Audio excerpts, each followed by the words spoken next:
unaware, self-appointed bystander of complete innocence. Midnight, aerobic jaunt through the streets, graced not by lamplight.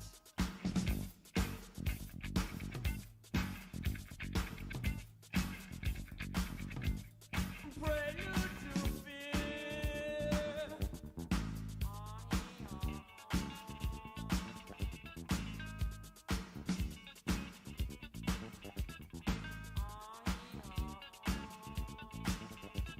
Perhaps a picnic, setting of complete relaxation.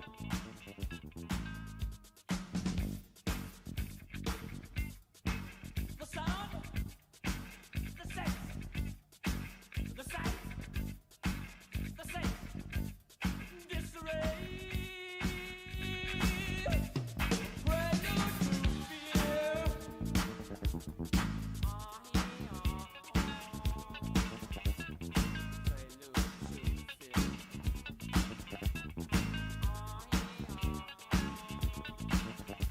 The haze, the fumble, the growth of consciousness. Focusing, slow but steady, the awareness comes.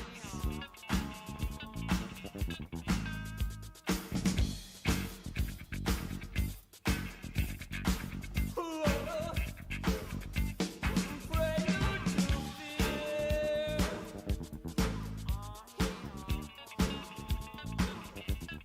Prelude to fear.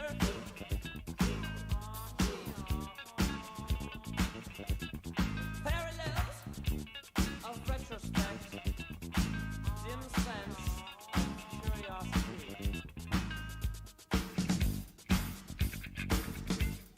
Recognition, the act. Evaluate, the act. Conscious. Prelude to fear.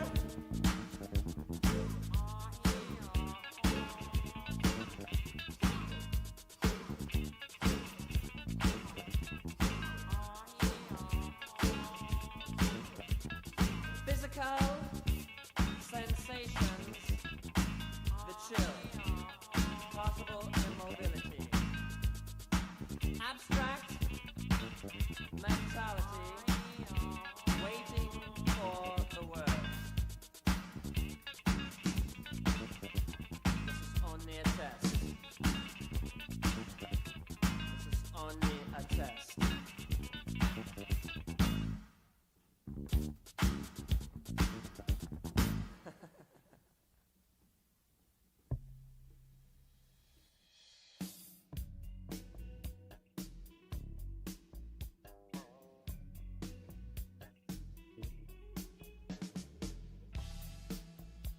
My thingy talking.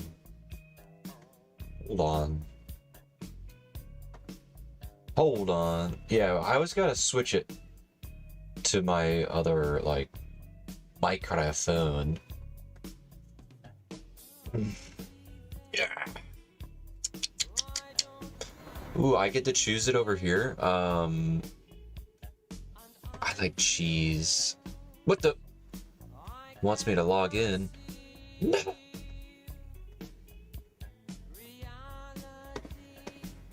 I don't wanna.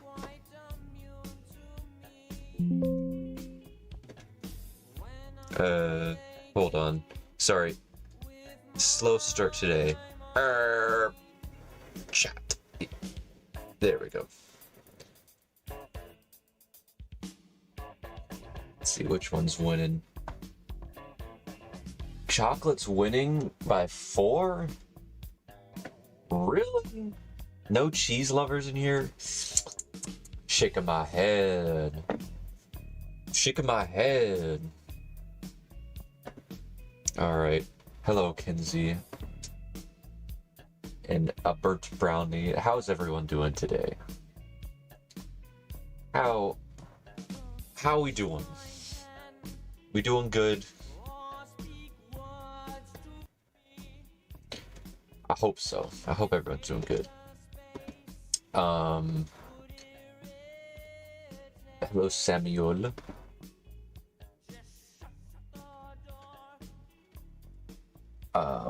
And Jemai.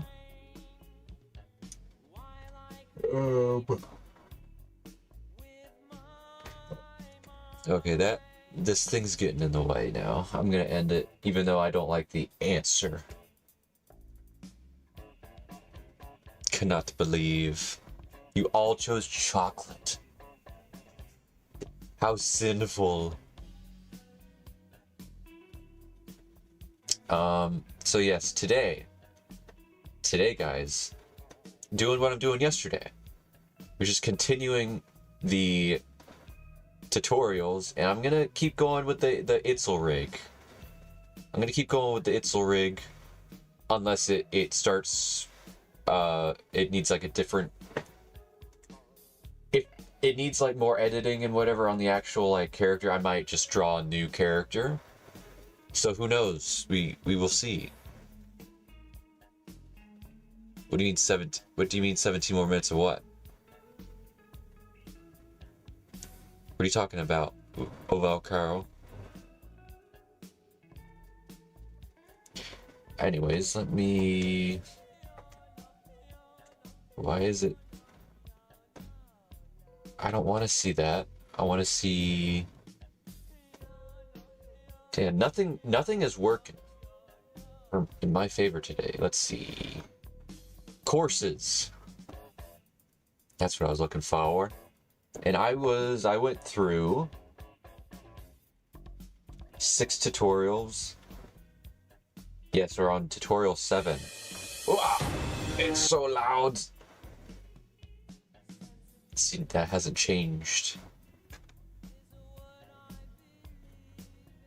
Okay. Yes, of course I saw it, Kenzie.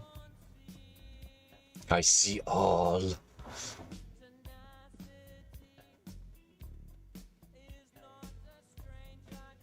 Play genre and horror from Half-Life. I will, like, once I'm comfortable, after my move is done, then I'll go back to probably playing games. But like, if I'm doing anything on my computer, it's gotta be working, or streaming, or both, or playing Fallout 1 secretly at midnight. All right, Primus, you can chill for a sec. Let's see. Can I show the stream? Of course. Of course. Let me open a Discord on my computer, because I don't have everything ready.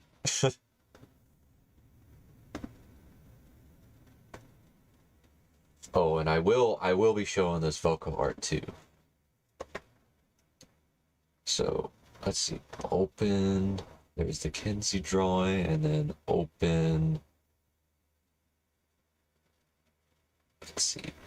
Open the Voco drawing. Okay, everyone. To start today off, let's look at some Kenzie art.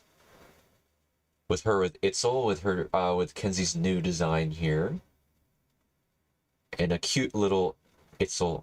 I love how you keep, like, with your style for what you're doing, Kenzie. I do like how you keep the big heads and tiny bodies. That's how it was in the original Raining Tacos. That sort of got lost in translation a little bit as I was making the actual cleaner art style for the later music videos. So I do enjoy the bigger heads and smaller bodies. Very much so. Epicness is in chat. Hello. Why does BooneBum look different? Yesterday I debuted this new updated cleaner drawing VTuber. Alright, and Voco's drawing. And the only reason I wanted to show it is because he's wearing Halloween shirt. And that is a flumping awesome. So yeah. Yes. Skibbity dub dub dub, yes. Let me open up MOHO. Ah! You didn't see that. I didn't dox anything. I think I was safe. I think it was in the Perry server. Let me close that just so I don't... I mean, yeah, everyone can join the Perry server. So yeah, well, I was safe. It was an accident, but we're safe, guys. Bryson's in chat.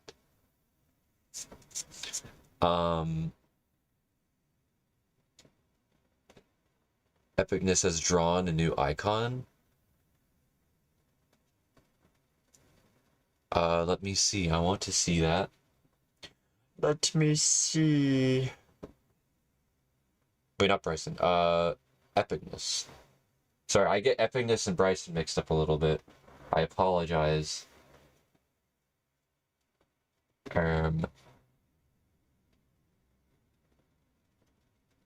Yes, awesome. Epicness having the epic face and the awesome face is very fitting. Very fitting indeed. I'd say you like, I mean, it's not that you guys are like similar epicness. It's the fact that you guys kind of do the same thing in chat where you guys make things and want me to see it, but you're also in chat at the same time, and you're both just like making random stuffs. But I do know the different, like if I'd use my brain hole, which I don't use very often, I do know the difference between you two, so don't worry. All right.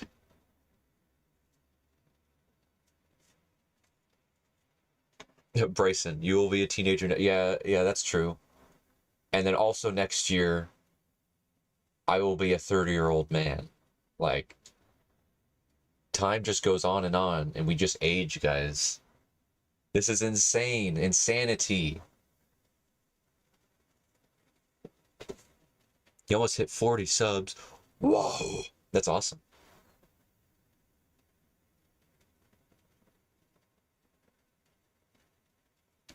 You actually have an upload schedule, Epicness. That's great. That worked with YouTube. YouTube loves that. YouTube loves an upload schedule, which is why they hate me. Don't you worry, YouTube. Don't you worry, YouTube. I will have a schedule eventually. I just gotta get through this dang move. A place needs to open up and say, hello, we will let you rent here. And I will say, thank you so much. I have money. Here's the money so that I can live here. But so far, no places are like, here, you can give us money.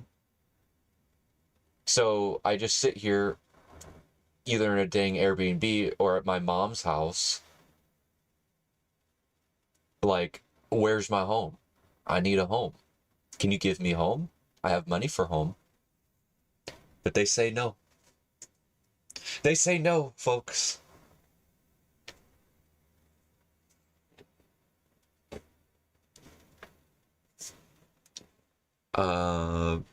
Sorry, just reading chat. There's lots of, there's a couple paragraphs in here. Bryson leaving as per usual, but I'll see you in a bit. You eventually come back. Is BooneBum and Credibox? I don't know what that means. Is Rainy Tacos copyrighted? Yes. I mean, I don't know what to what degree because the song isn't mine. But yes, all of Harry's songs are pretty. I mean, they're free to use. Just, you know, don't expect to you know, make YouTube revenue off of the upload with the audio. Because trust me, if you want to make a song with a Perry Grip song, I mean a video with a Perry Grip song, go right ahead. That dude loves any video made with his music. And he encourages it. And so do I. Because that's how I made things.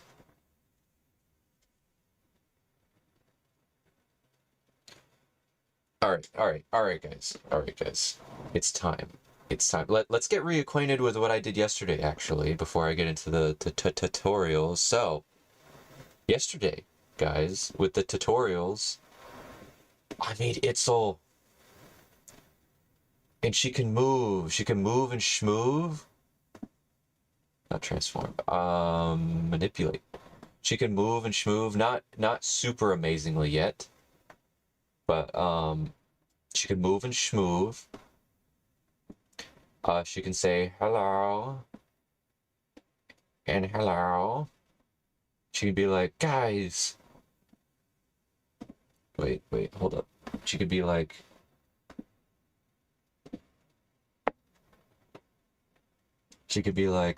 everyone, look. She could be like, yay. Hold up, guys. She could be like, ah, I'm still getting used to these buttons. You can be like, no, not add. Where's the, She can be like, yay, yay, yay, huzzah, huzzah.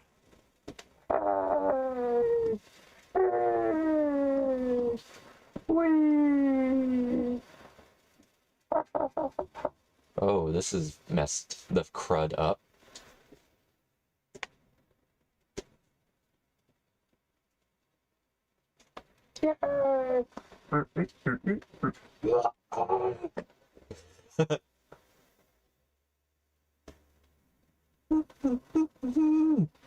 And then her hair can come up.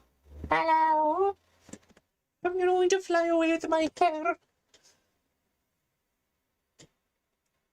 Is an AT rig. I mean, who knows? If I have to make another rig today for the tutorial, then maybe. Maybe I can do AT. But it would probably be Timmy Taco or Taquito Lord first. Or a Taco Bot, who knows? Bald Itzel. Bald Itzel. Oh.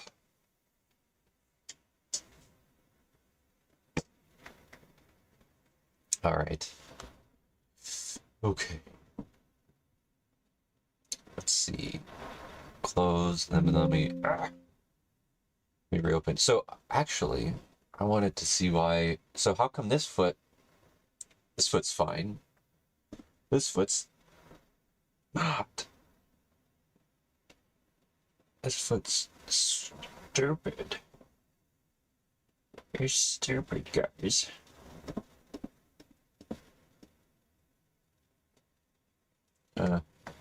It's still a test rig, so I guess it doesn't matter that much. Hello. Sorry, I love playing with puppets. And this program makes it so easy. I'm only on tutorial 7 now. And I've already made a dang puppet. So I'm giddy. Can I draw where AT is maskless? Hold on. Hold the flump.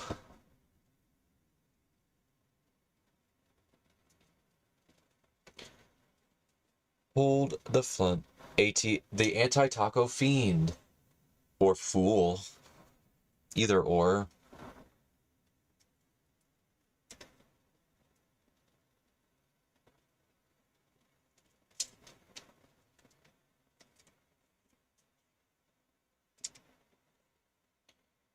Alright. Hurry up! Poopy program that I'm abandoning soon. Alright, so AT, you said without his mask? AT without his mask.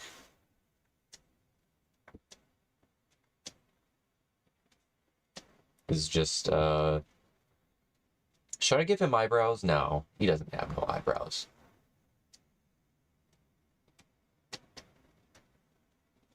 You know, AT without his mask. Something like that. I kind of like the idea of him having like really big hair. Um,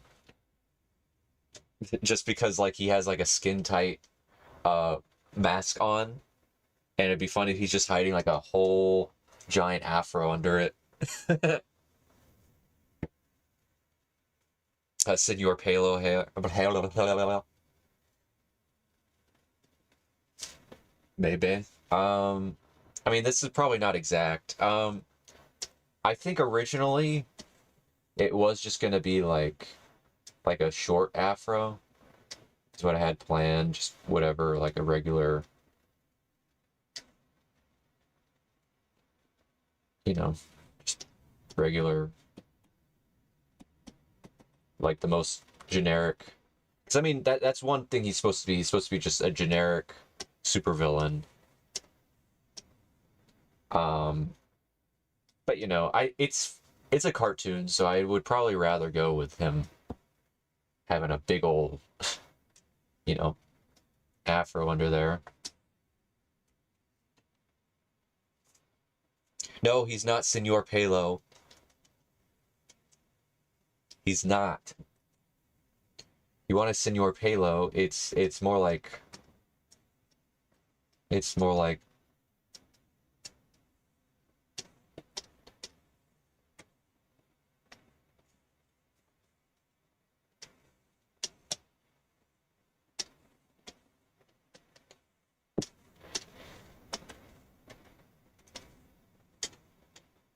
and then he goes what was it? I haven't watched too many of his. I mean, the only cartoons I mainly know from him are his Mickey Mouse ones, and what's it? What else? Oh, his TF2 ones are really the only ones I mainly know.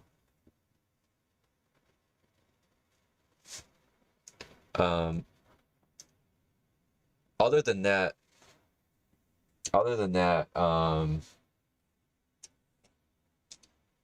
uh, yeah, I don't really know much about him. There is one time I was at a Newgrounds meetup, and since I have big hair as well, uh, I like leaned into him as like a joke. I went, "So you're Senor Pelo," which means Mr. Hair in Spanish. So I leaned over and I went, "Well, I am Mr. Hair," because I'm like extremely white. But he was just like hounded by a whole bunch of people at the time, so um he did not hear my awful joke that he's probably heard a million times from other white people.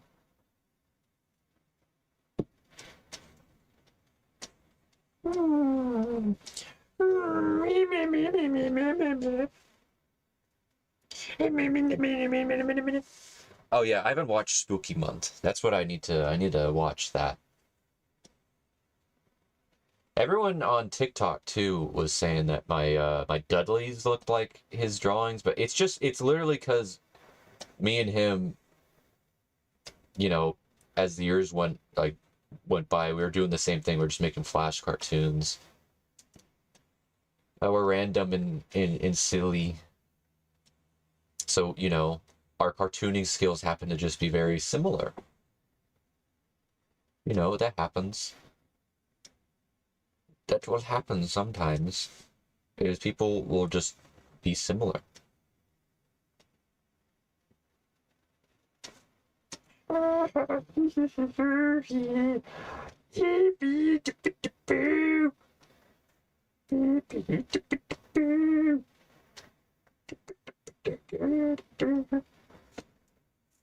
Draw a cute face?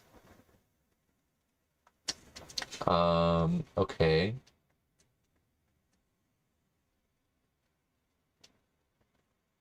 I'll draw the cutest little face on the dang planet. Look at that. It's so cute. It's so cute. Oh. Oh. Hello. Oh. Hello. It is so cute. It is so cute. It'd be so cute. I know. And he has big feet. He has big feet. There you go. There's your Mr. Cute face. Is that Lacey Harpseal's trainer? If I had the free time, I do have an idea for a cartoon. That would be similar to the one I made a long time ago where Lazy Harpseal gets a job. But it would be more serious because it would be like more like today's market where you can't get a job at all because every place says they're hiring, but they're not actually hiring. You know?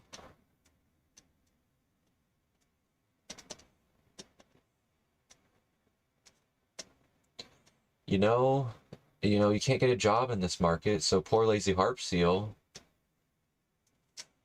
he ain't ever gonna get no job. He ain't ever gonna get no job. Ever get no job. He ain't ever gonna get no job. Big fan of the bug eyes you draw on Timmy. Yes, Timmy has big, beautiful brown eyes.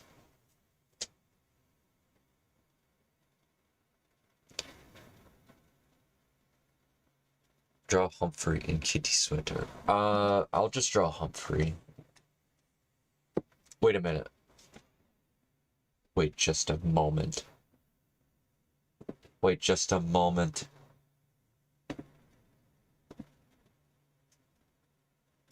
Oh, I didn't know Burnt Brownies was the Humphrey fan. I hadn't. Okay. Okay. YouTube just shows me your ats. It doesn't show me your display names.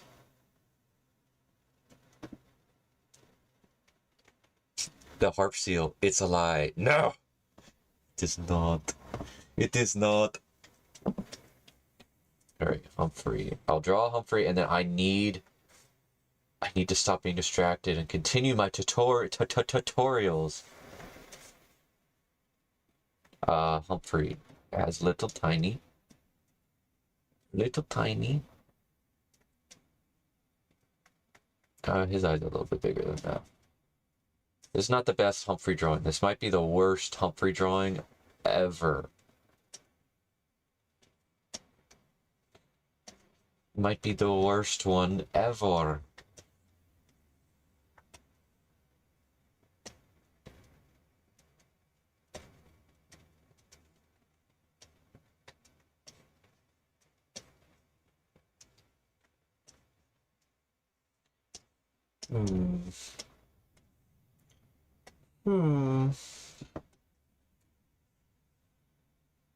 Your channel post. Epicness is saying he has a channel post. Could it be true? Could it be for real and for true?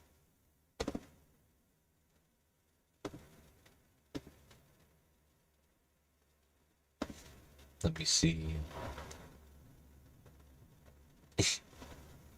It's a dang meme. You get epic face drawing, and I get air?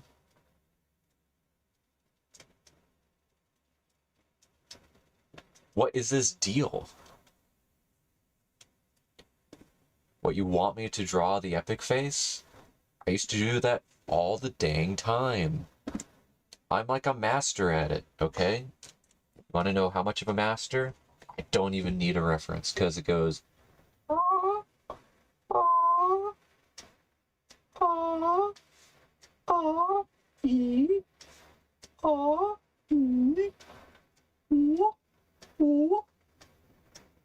You want to know the secret? Is that these are the same shapes 3 times. And then you just go. And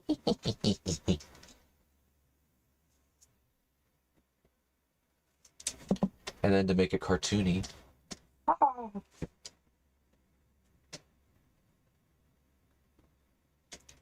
Let's make it a worm. Let's make it an epic worm. An epicness worm. Wormy worm. Epicness worm. Oh wait, maybe he's a no, he'll be a peanut.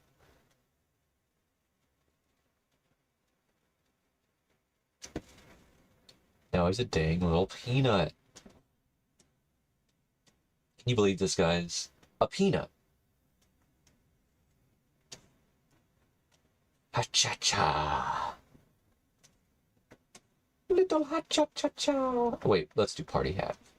Ha-cha-cha-cha. Looks gross.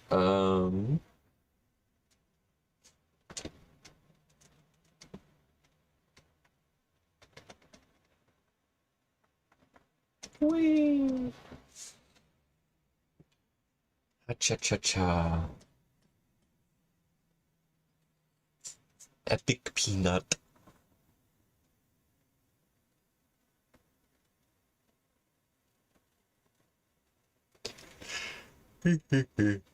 Oh, Bryson, you missed everything. You know, and I just don't think I'm ever gonna tell you what we did. We just did so much fun stuff while you were gone.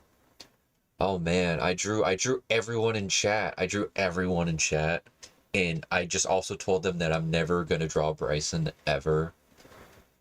Because he's dumb. He's dumb and silly.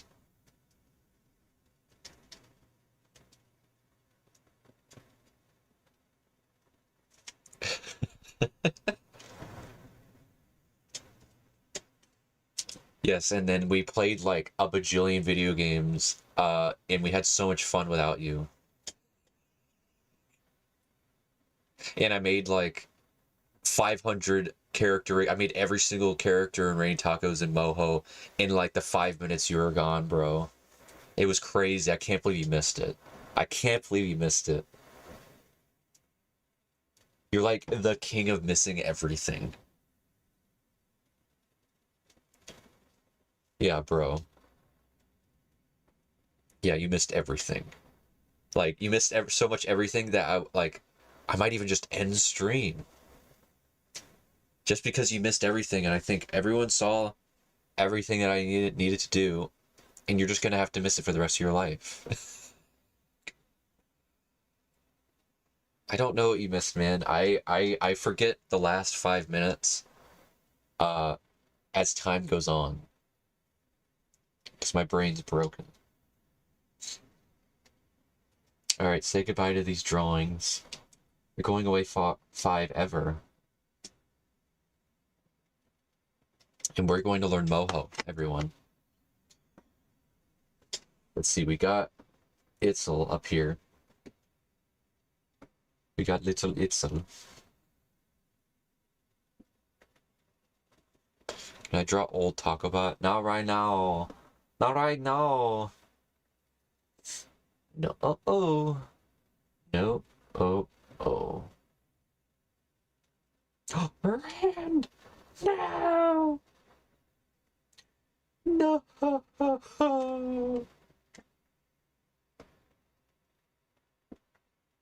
Okay. Let me stop. Let's watch. Locate For this Bryson. video, we are working inside of MOHO once again, and we're going to take a look at switch layers.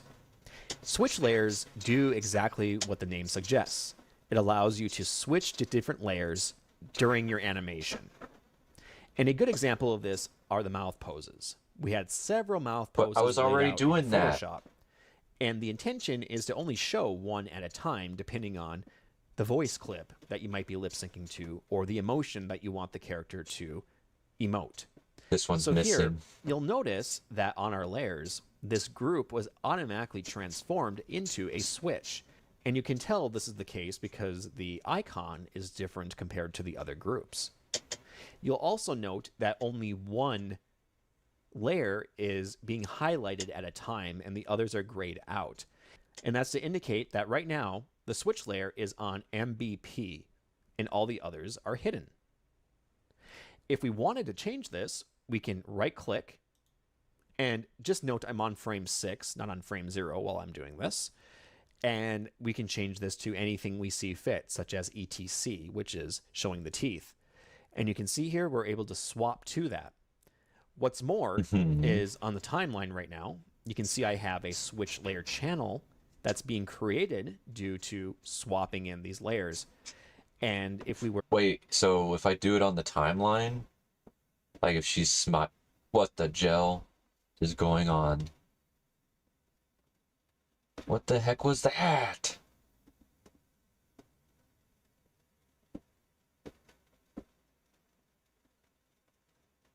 Okay, so let's do frame this. Frown.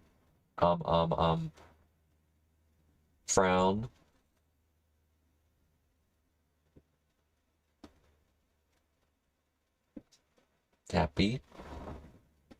And then let's play. Let's play it, guys.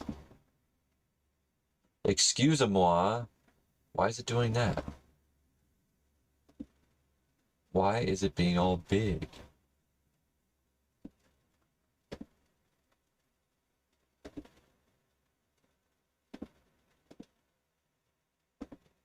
Yay!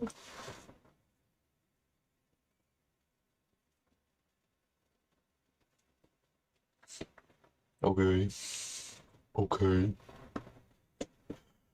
Okay, onward. to, let's say, advance to frame 12, right click and choose WQ, you can see that we created a keyframe. And even when we highlight over it, it tells us exactly which phoneme or which layer that it's referencing.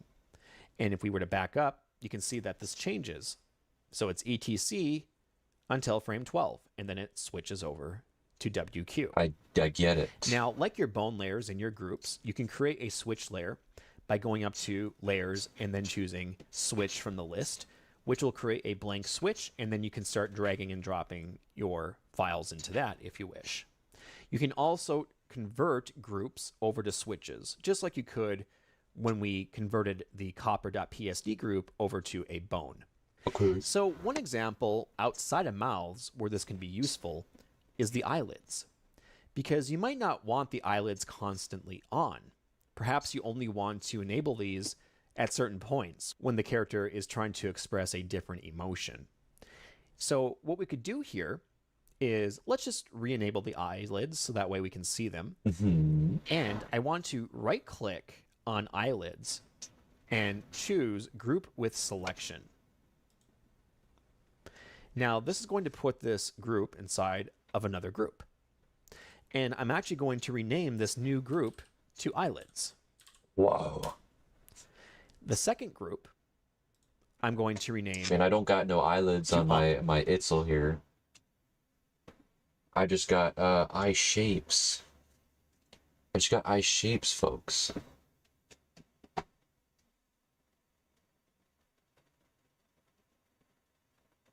Only a couple of them at that. But I will have this noted.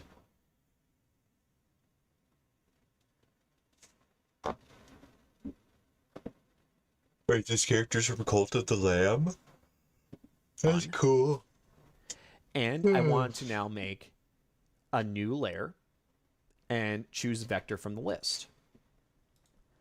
I'm going to just click once and then again on this layer so that way I can easily rename it, and then choose... Okay, hold up, back up, bro. To on of another group. And I'm actually going to... is trying to express a different emotion. So what we could do here is let's just re-enable the eyelids so that way we can see them. And I want to right click on eyelids and choose group with selection. Yes. Now this is going to put this group inside of another group. And I'm actually going to rename this new group to eyelids. The second group, I'm going to rename to on. Mm-hmm. And I want to now make a new layer and choose vector from the list. Vector. I'm going to just click once and then again on this layer so that way I can easily rename it, and then choose to name it off and hit enter.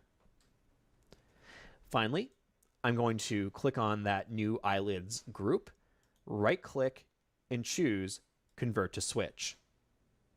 Okay. So now we can choose to point it either to the eyelids group or to the blank vector.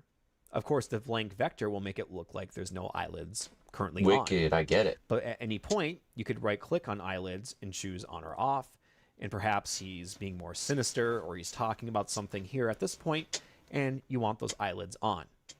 We could go in and, let's say with on, if we were to expand that, you can see that we have the eyelids separated by left and right. Well, let's make sure we're on frame 0 for this, so that way we can do grouping and all that. We're going to select those first 2 eyelid layers, right-click, and choose Group with Selection. We can name this one Left. Then we're going to come down and group the other 2 into their own selection. And we'll name this one This right. works with my brains, guys. And once because again, I love layering. We can come over here to on, right-click, and convert to switch. So you can choose, in this case, to have the eyelids on or off. So we can be animating, let's say we go to frame 6, we decide we want them on. And then at this case, we're like, maybe we only want one on at a time. Well, you could then choose if you want to do left or right. Or you could build this even further and have it so that they can both be on at the same time as well. But the point here is I want to show you can actually embed switches within switches if you wish. Wicked. For right now, though, I am going to come in here and just remove the switch functionality on, so that way we can just control both eyelids just like this. Your eyes could also be used as a switch. So we're just going to come in here, right-click on eyes, and then choose Not yawning Convert because to of this. Switch. Yawning because I've just been yawning all day. Oof. So now we could have the eyelids off in this case. And then you have your eyes right here. Someone said, what? Is this not Raining Tacos? It is, but like, this character's Raining Tacos. This character, she'll peek and go, hello. Or what if, like, the wind's blowing? Or she flies away. Flap, flap.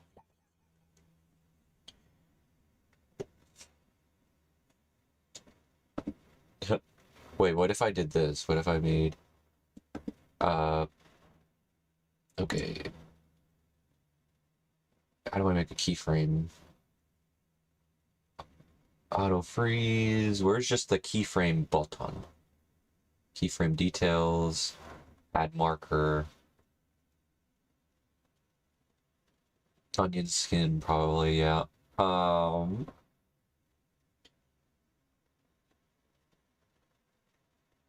Dang. Can't right click. I haven't gotten to that part of the tutorial. I know if I move it, keyframe starts. I know that. But I want to know how to just, like, create the keyframe.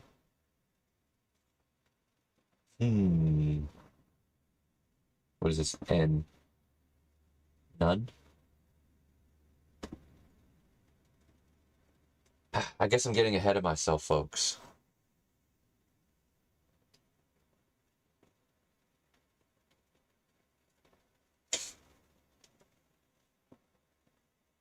All right. We could right click and choose if we want to go in and choose blink down or open or whatever we want to do. And then once they're open, then maybe we might want to put on those eyelids as an example. Cruel. So working with switches is pretty self-explanatory in that it just switches layers.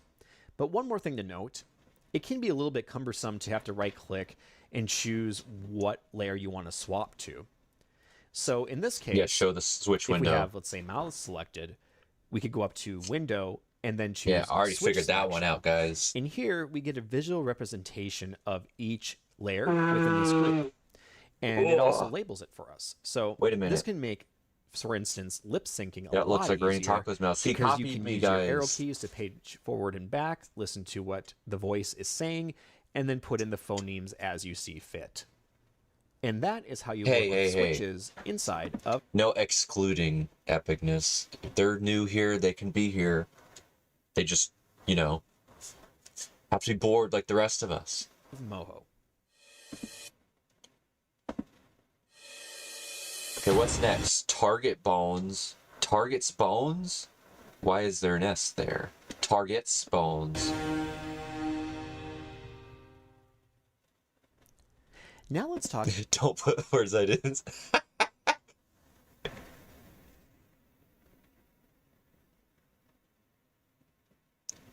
I get it. I get it, epicness. I was teasing.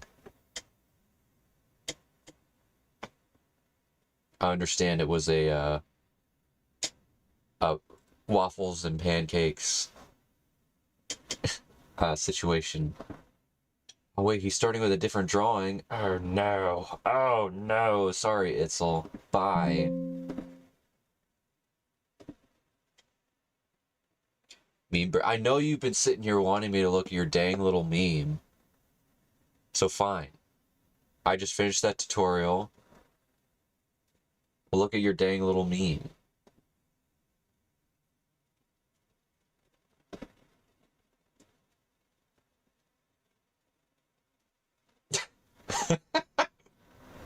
What the hecky?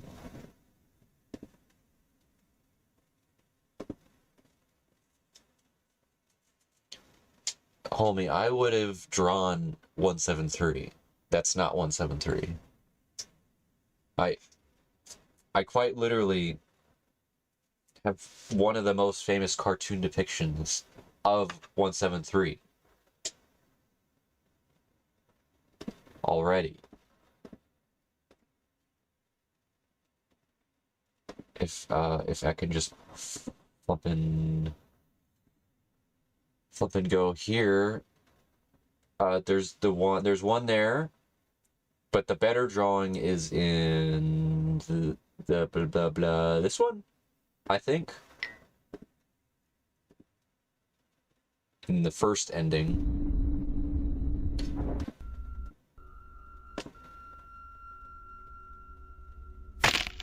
Yes, I love how I drew him here. I like this drawing still after 12 years. I still love that drawing.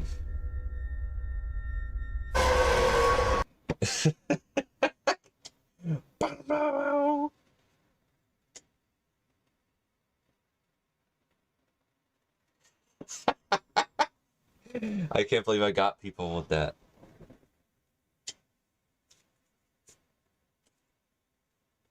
Let's see, how old was I when I drew that? Let's see.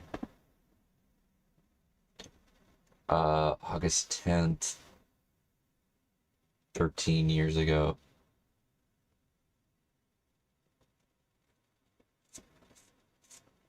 Is that 13 years ago? It says 12 years ago. I guess it's 13 when it gets there.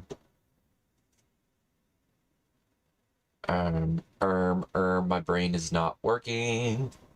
My brain is not working.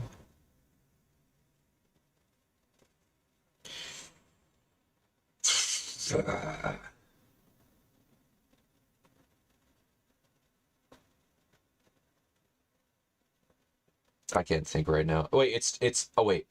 It's 2013. I was 14. I think I was 15. Yes, I was 15 when I made this.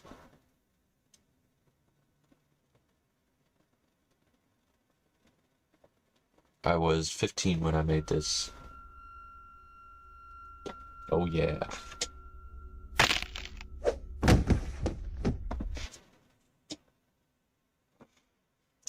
$15 old. Oh yeah. 15 or 16 maybe? Maybe I was gonna turn 16. Yeah, I was gonna turn 16. I think.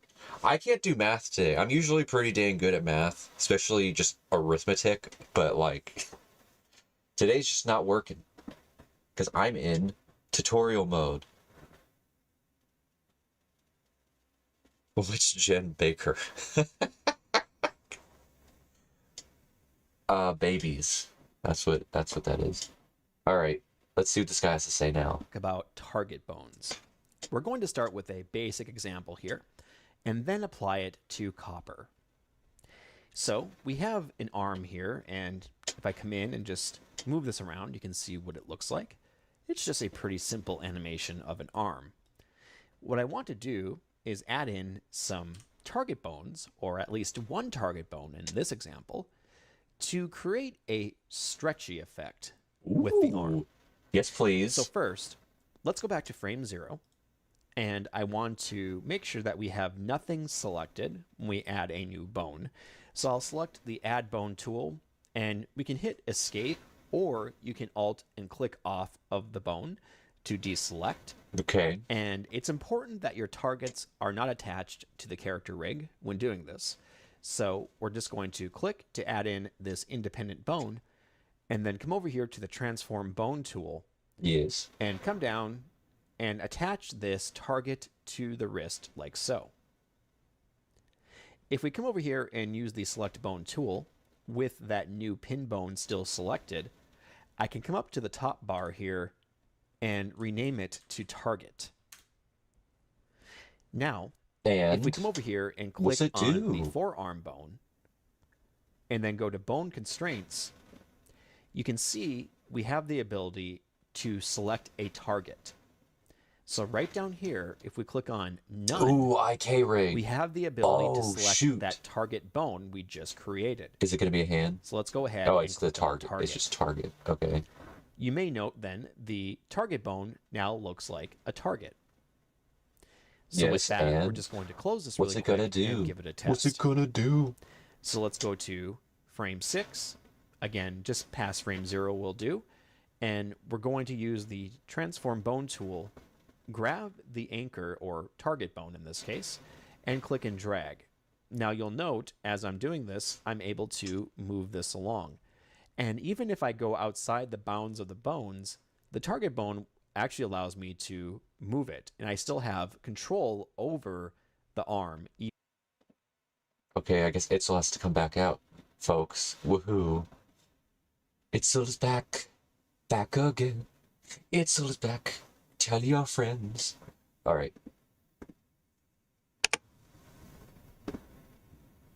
Alright. Target. Hand. Top. Wicked. Now.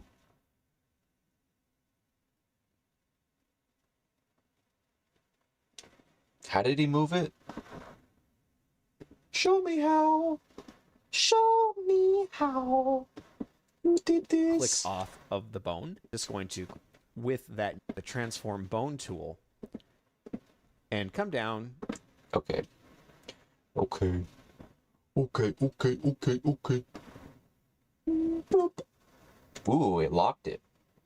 It locked it right flumping there. Okay. Click this. Select bone. No. And move this along. None. We have the ability to bone constraint. Oh. Target. Hole. Oh, it turned into a target, guys. Holy crud. Holy crud. Why didn't it work?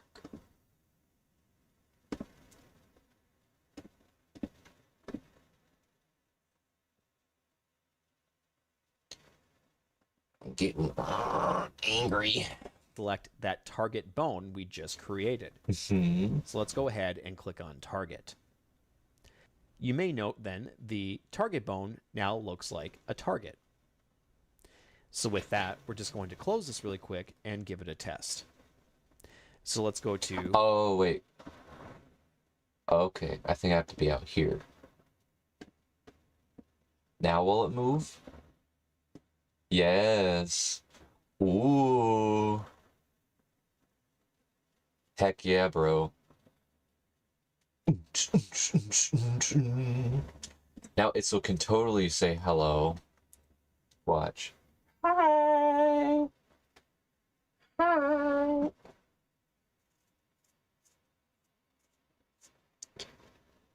Did I see any of what? Sorry, I'm not looking at chat. I'm learned-ing. I'm learned-ing. Shaking my head. Shaking my head. Frame 6, again, just past frame 0 will do. And we're going to use the transform bone tool, grab the anchor or target bone in this case, Let me and just click and drag. read chat.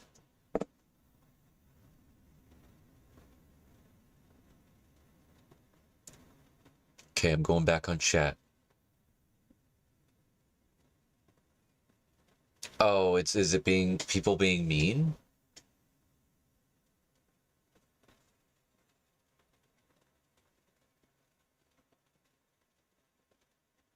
What's going on? We got a 9-year-old being fussy.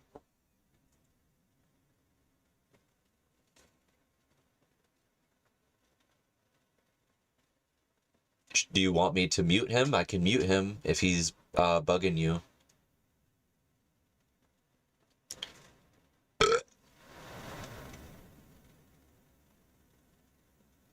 He left. He got scared. Okay, guys, sorry I wasn't paying attention. Maybe we can use do you... What? No, Velco's fine.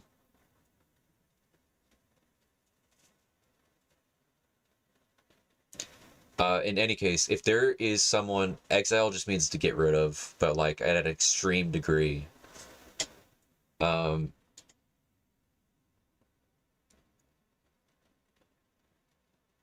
Let's see. Let's think of a word where if I'm not paying attention to chat, but there's a stinker in chat. Yeah, how about that? Call it a stinker. If you just say there's a stinker, I will have some more attention into the chat. That'll be my word for troublemakers or they're stinkers.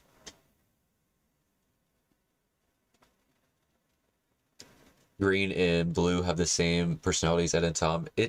Yeah, kind of. Kind of. All right, Voco, hold on. Hold your horses.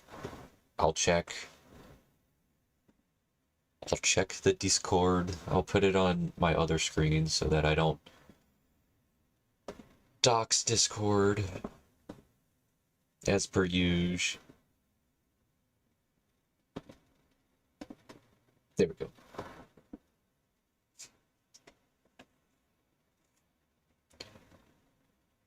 We have the multiverse of Humphreys. We have a unmasked AT with Timmy Taco. Excuse me, Voco.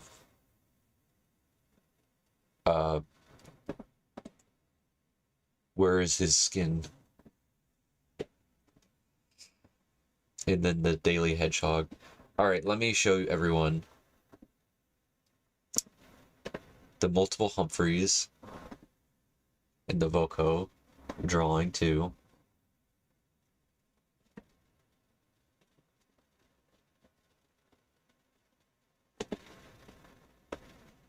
Whoa. Sorry, clicking off stuff.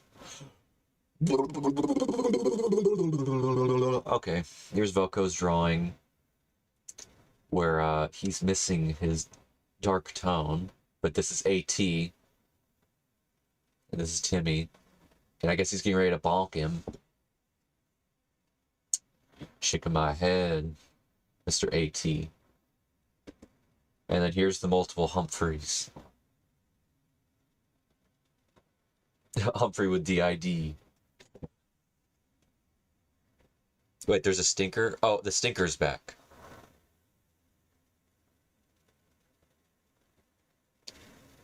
Alright, there's a stinker in chat again. Stinker. Mr. Mikey, what say you? If you are 9, if you are truly 9, I will request that you not speak as often.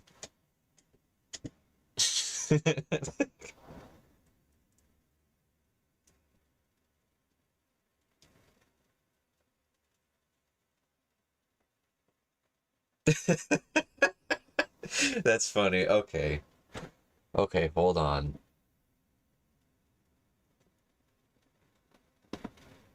All right. I'm sorry to do this. I'm sorry to do this, Mikey. But I don't think I'm gonna allow you to speak here.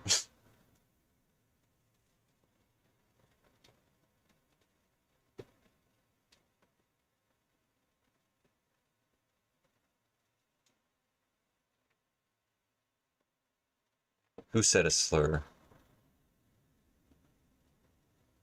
The stinker said a slur?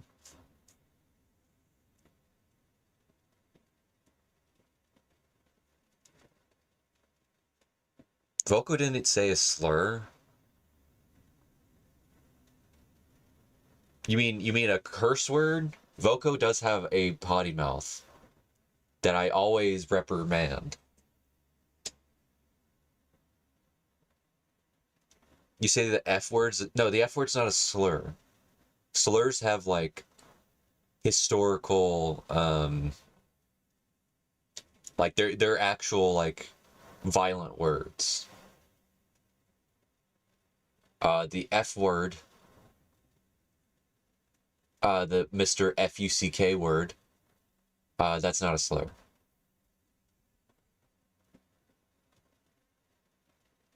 Because of the challenge. Yeah, epicness. There's your lesson for today. Is that only certain curse words are slurs, and not all curse words are slurs. Slurs are very important historically. Not important in the sense of like they need to exist, but there's a reason why you don't say them more than other curse words. Me being a responsible adult teaching you the difference. It's okay to swear, sometimes, not a lot, because it's a bit rude and crude, but you never, ever say slurs. You never, never, never, never, ever. You just don't do that. There is a slur to start with. That is true. That is very true, Bryson. Even though I don't think you should know what that slur is when you're your age at the moment, but it's good that you're at least aware of it and you do not say it.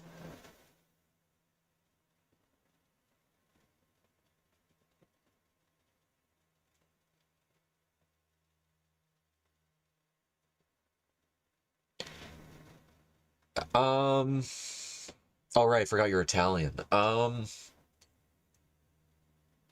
trying to think if we have a slur for religious people, but obviously I'm not going to say any slurs.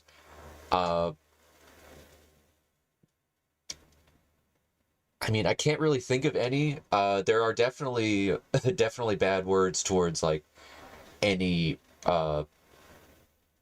like Americans definitely have some slurs for some brown religious people here. That's for sure. Sure, awful, awful, awful. We have some... Americans are nice for the most part, but we do have some really nasty people here.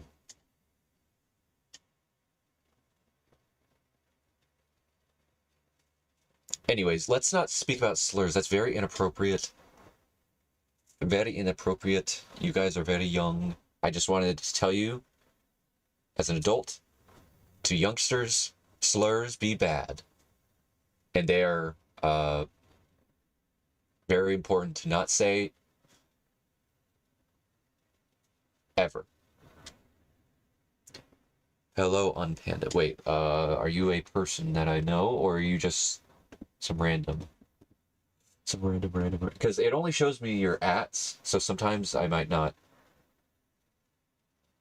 Okay, yeah, I don't know who you are. But welcome. Hello. I'm in the middle of tutorials, but I keep getting distracted by the youngsters in here. And there was a stinker, and I had to mute him because he was far too young to be speaking.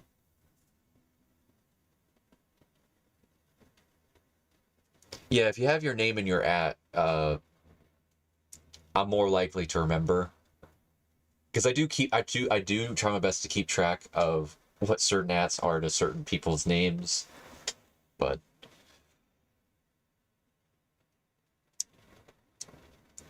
yes. So this at Unpanda, if you would like me to call you something other than Unpanda, then let me know.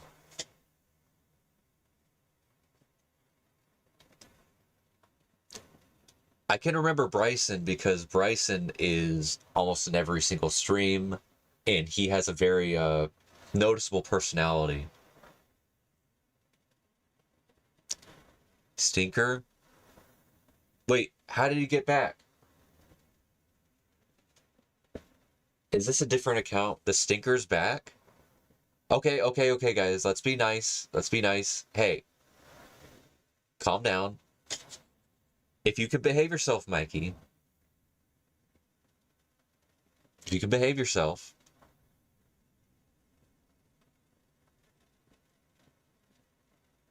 I'll give him a second chance, everyone. But if you cause another ruckus, I'll mute you again. What did you do? Okay, yeah, don't spam too much. Just you could say stinker once, and I'll pay attention.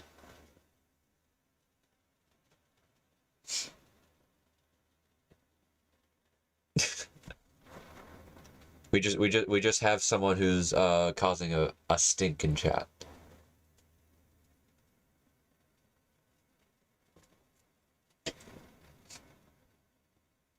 The red stickers in the vase.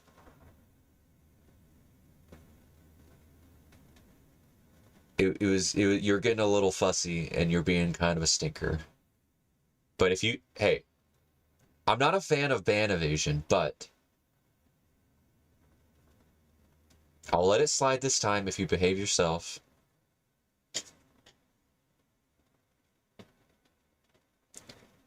And yeah, you are pretty young. I'm okay with youngsters in here if they behave themselves. But if you spam the chat or you start upsetting other people, then I have to mute you up. Unfortunately.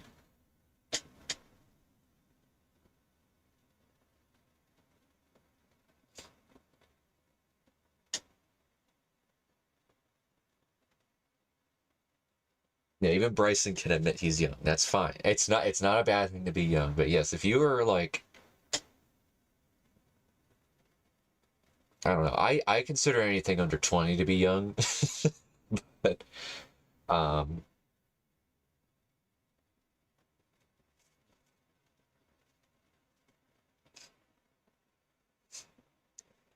there's a different maturity level epicness, I guess, at 14, but it's still I think it's still considered a child.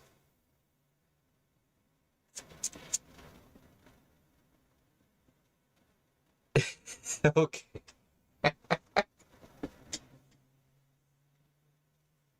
If you're 14, you're unk. That's so funny. That's so funny that literally only a 9-year-old could say that.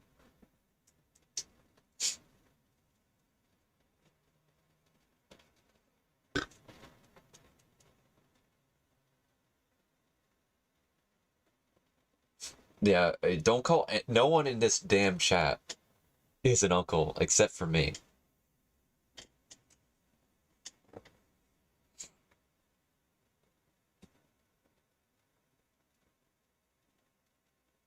All right. I'm getting way too distracted. It's getting a little too tense up in here. Maybe we could watch something to lighten the mood.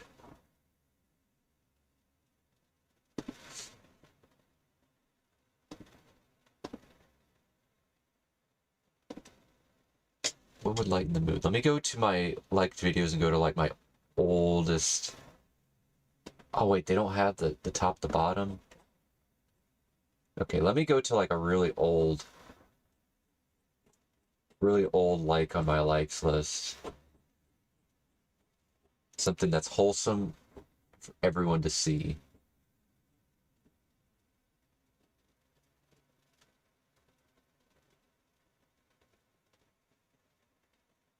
Let's watch Homestar Runner. That does sound kind of nice.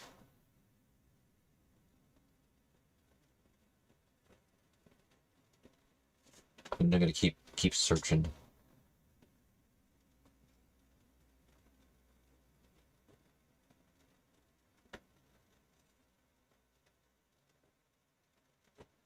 YouTube poops.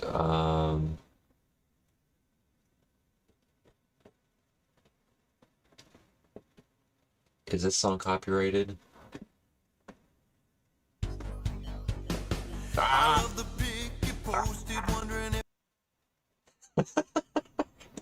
I needed to see if it was copyrighted.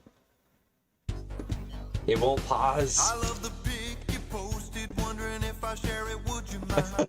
This is such a good video. Yeah, it's on Spotify. Dang it. I can't play it. But let me show you the image at least. I love the pic you posted.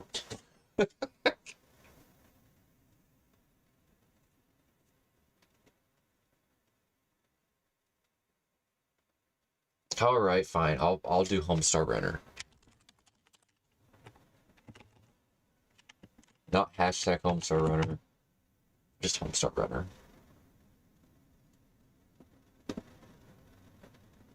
HomestarRunner.com welcome speech. Take one. Action. Oh, hello. Welcome to Homestar10.net. It's .com. Oh, right. Homestar10.net. It's .com. Cut. HomestarRunner.com welcome speech. Take two. Action. Oh, hello. I'm Homestar10. Line. Welcome. Welcome. Line. 2. Wait. Maybe I want to find something short. Is there like a short, they're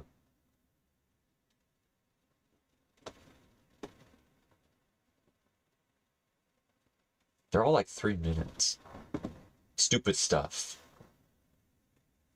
Dun-do, email me some words, some different words. Hey, Strongman, I think you should make Homestar say stupid stuff. His voice is hilarious. Sincerely, Kevin Cameron. You don't really have to make Homestar say stupid stuff. What's up, Mikey? That's the guy's bread and butter. Or at least his, cracker and Hey, mustard. hey. No, the real No challenge spamming. is to get Homestar to say something intelligent. If I can do that, then you owe me a batch of your special grumble cakes. And if I fail, then I'll quit stealing the bricks I from your did, house Mikey, yes. one by one. Deal? Hi, Strongbad. Ah, jeez, Homestar. Strongbad, do you notice anything different about me today? You broke into my house? No, I'm always doing that. Okay, what? I'm standing on one foot. Yeah, great. Look, I'll give you half a grumble cake if you can say something intelligent. What's that? It's like a little cake with some, like, steam and sugar. No, the other one. Oh, intelligent? Yeah, in television. You know, something smart. I think I can do that. What's in it for me? Half a grumble cake. Oh, what? Okay, here goes. No, wait. Put this stuff on. It'll add to the illusion. Whoa, check me out, Strongbad. I look smart. You sure do, You look stupid. smart. Now, say something. And I'm standing on one foot. Come on, say something smart. You can do it. Science. That's pretty good. Keep going. Science again. I said science again. Let's move away from science. Try math. Yes. Plus I 2. made all the Rainy Taco Okay, videos. this isn't quite... 100. Need to get my hands on some of them grumble cakes. Maybe if I employ a little reverse psychologies. If I ask a stupid enough question, I'll get an intelligent answer. I say there, Homestar. What's 12 by pies? Ooh, yes. I got Strongbad to say something stupid. The grumble cakes will be mine. What? What the crap just happened? Is it possible that I was just outsmarted by Homestar Runner? Whoa. I'll get you, Kevin Wells! Get that mess out of here. I don't want none of those cheat cakes. The cheat cakes? No, wait, the cheat, come back. Come back. Will you, fix me some mustard crackers?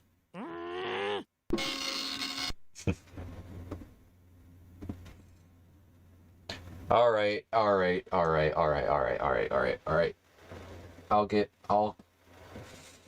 I'll mute him.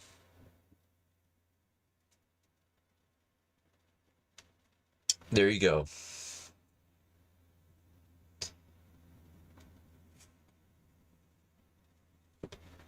Okay. No, I could believe it's a kid. How many months will the final episode oh, on Rain Tacos? It should be this month, because I really do have to get it done pretty dang quickly. But I am learning MOHO at the moment for the next music video, because I need to move on from Adobe.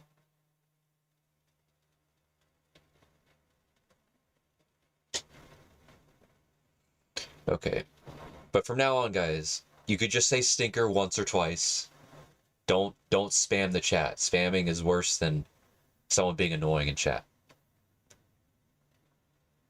Do I remember OTGMs? No, I don't know what that is.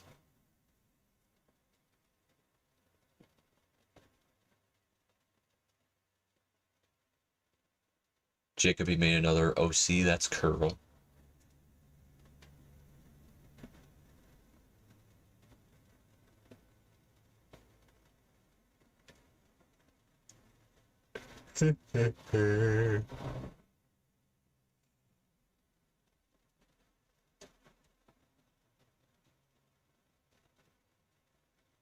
Oh, are you talking about H merge?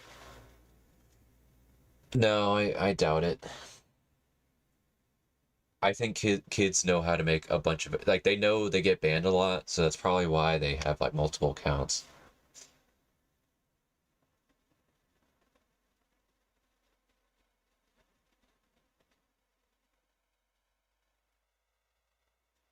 That's another reason I knew it was an actual kid, is because, like, kids probably know how to ban evade.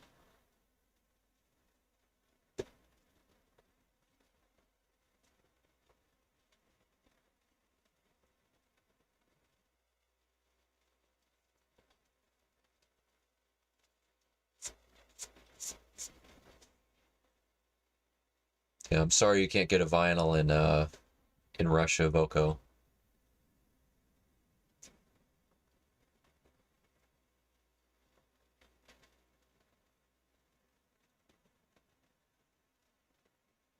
Alright, see ya, Voko. Alright, guys. For real. For realsies, I need to get back to the tutorials. I know it's been a while since I've streamed, and you would like to speak with moi. But let's do some balance. Let's balance this out a little. Now you'll note, as I'm doing this, I'm able to move this along. And even if I go outside the bounds of the bones, the target bone actually allows me to move it. And I still have control over the arm, even past that point. So from here, if we wanted to, we could come in, and you don't have to be on frame 0 for this, but I'm going to go to frame 0 anyway, just as a force of habit. And we can go and click on the forearm for this. Maybe I could set something up like that. Epic, but yeah, in any case, yeah. See you around, Epic. I'm probably gonna be streaming for another hour or so, so if you come back, I'll be around. Go up to bone constraints, and below target, you'll see that we have maximum IK stretching. So we're just going to increase this, let's say, to 200%. And then okay, close. what happens? So now, if we go past frame 0 and start doing some movement here with the target, you can see as I go beyond Does the it stretch bounds it? of those original bones, that the forearm bone is actually extending out to reach. Ooh, hold up. Ring ding ding a ding a ding.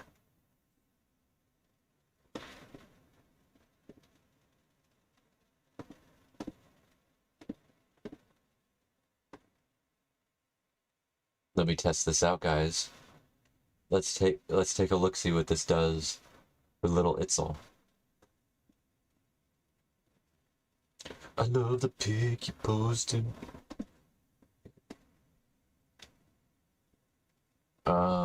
It's not stretching. Why is it not stretching?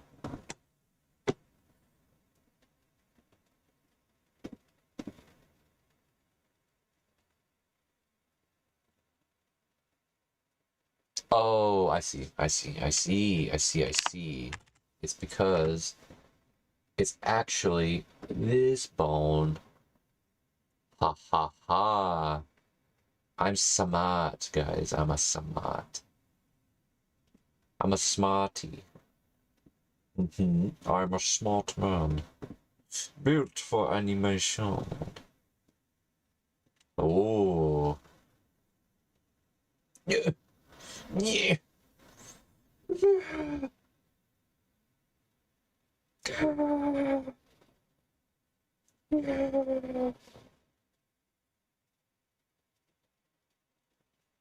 I would like it if like her sleeve only went up a certain amount and you could see her arm, like her, because like she has an arm under that sleeve that I have drawn.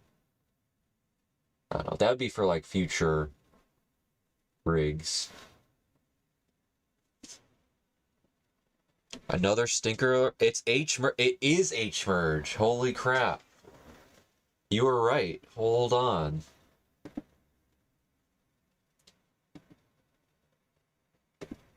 Get out of here.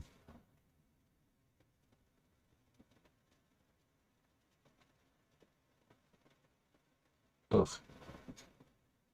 You posted a cover. You posted a cover? Hold up. Fedor! Hello!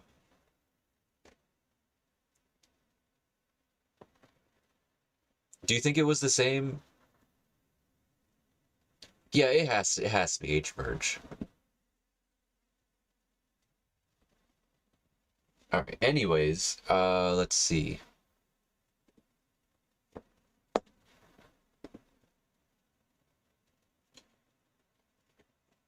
Ooh.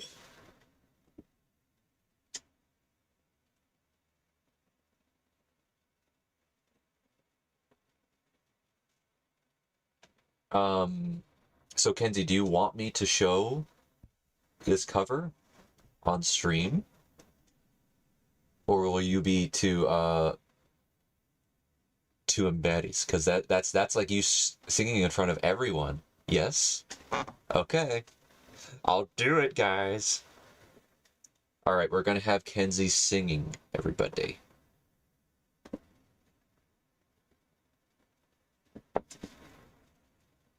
Alright, hold on. Let me try to... Here we go. Okay, and then let me... Hold on, let me move everything.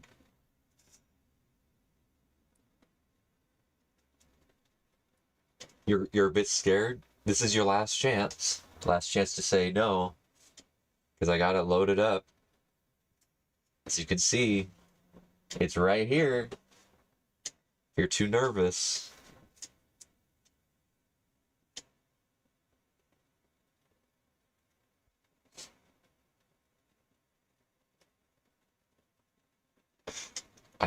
I can click it.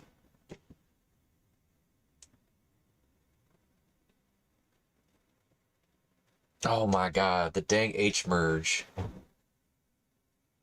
H merge again. You're not that nervous? Okay.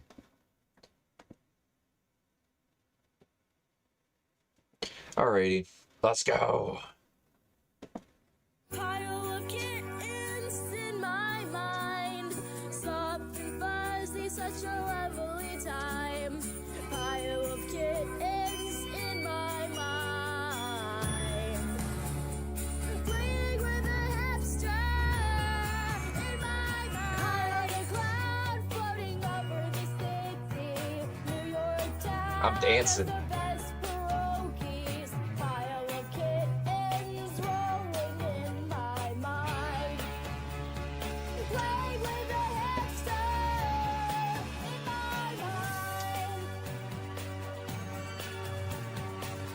Here we go. Can you hit the notes? Come to me, I'm warm and fuzzy. Come to Oh, you doubled up. That's awesome. I'm warm and fuzzy. Come to me, I'm warm and fuzzy. I'll get into my mind. I'll get into my mind. I'll get into my mind. Raise your hands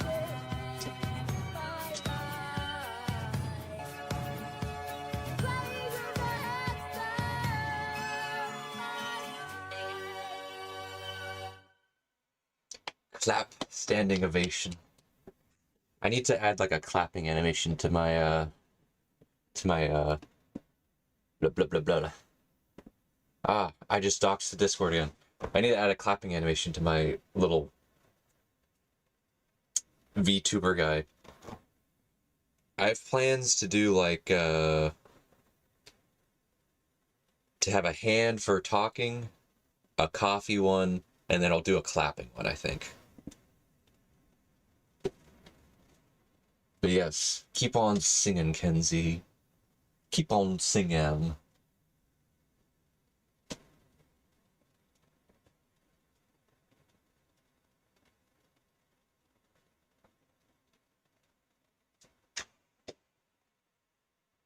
Even the Papuko is dancing. With the Eisai Harimasu.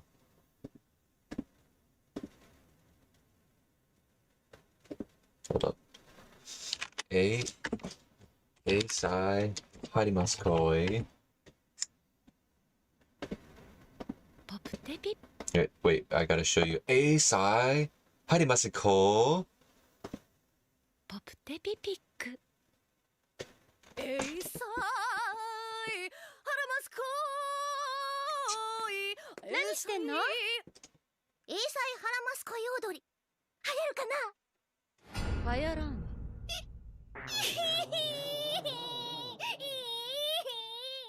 絶対流行るポプテピピック Eisai Harimasu.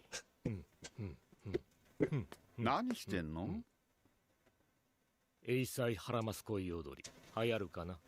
流行らんわ。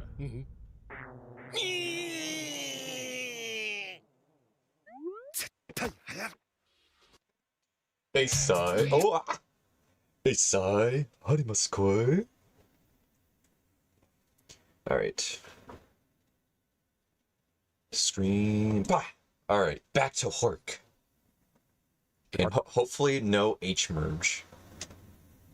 I can't believe we're dealing with him again. How many accounts does that MFer have? And I'm gonna have to like look up. Oh my god, bro, what the heck? What in the world?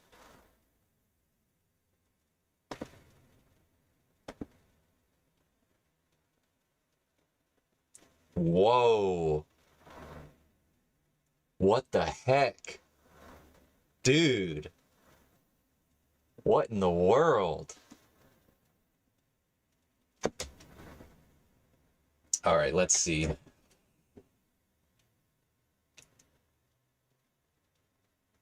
Let's see how to deal with YouTube streaming. Let's see. I can't write stinker.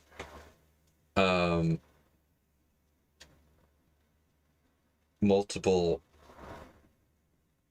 account.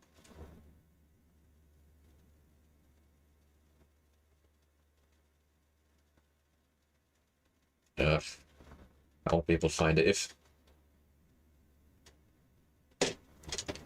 Okay, Jacoby. Okay. Okay. I'll look at your OC.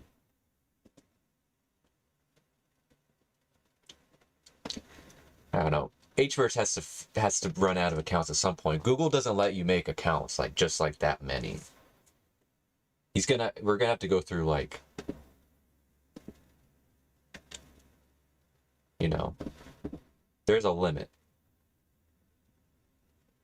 Alright, this guy's name is Bambi. From Jacoby. This is Bambi. He's very snazzy. You're very snazzy, man, but he looks angry. Is he grumpy?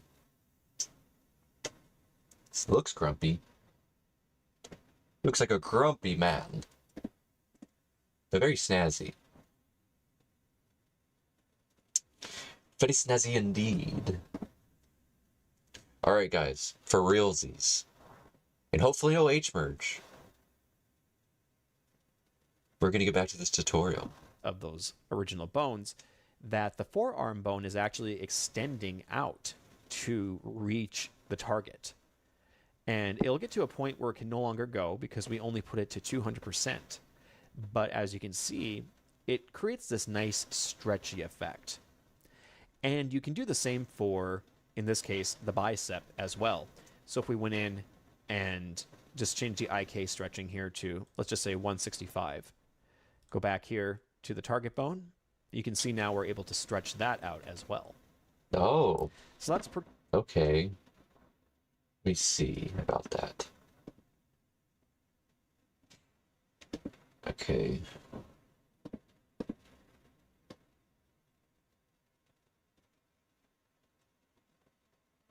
I'll put it to 150. And let's see what happens. Let's see what happens.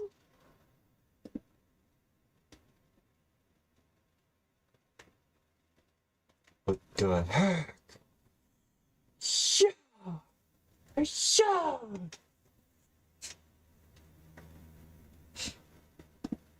Yeah, I'm gonna put that back. I'm gonna put that back.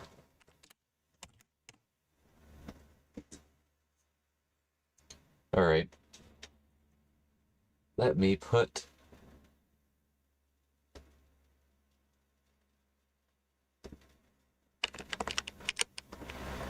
Where's the add bone button? How do I go back to add bone? Oh wait, yeah, I need to go back to here. I'm getting used to it, folks. This will be target and B.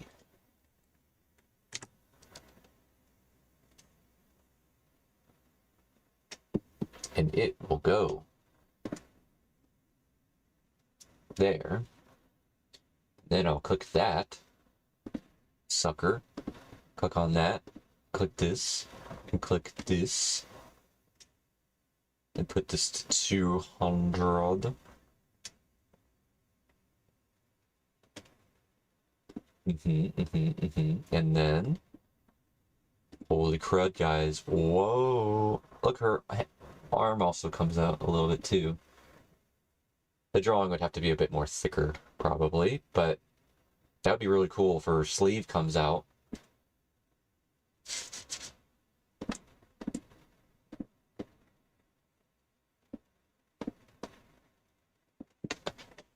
Now she wants a big ol' hug. I don't know. He might be out of accounts. Yeah, we don't want Kenzie to be scared now. Pretty cool, and gives you some options when it comes to creating different stylized effects with your bone animation. Now, let's come over here to Copper and add some targets to an actual rig. Let's come over here to the layers and make sure we have Copper selected and go back to frame 0. On frame 0, we can select the Add Bone tool, and like before with the arm example, we want to make sure that nothing is selected. So I can Alt-click or hit Escape to make sure that nothing is selected, and then come down, and we're going to focus on the feet. So I'm just going to click, and then hold an Alt and click again, and then click one more time to create 2 independent target bones. Using the Transform Bone tool, we can grab one, move it over to the bottom of the first foot, and then the second, just like this. Now, for these bones, Yeah, let me do that for Itzol. about that? Itzel, let me give you some feet bones. Well, I mean, you already got some feet bones, but like, I mean some like decent ones, you know. Even though this one's kind of broken. But we'll fix it. We'll fix it right up, maybe. No guarantees, Miss Itzel. Beep. The gel. Boom, boom. Let's call that target foot B. B. We'll call this target foot top. Oh yeah. Now. Brah. And brah. Ha ha. Ooh, ooh.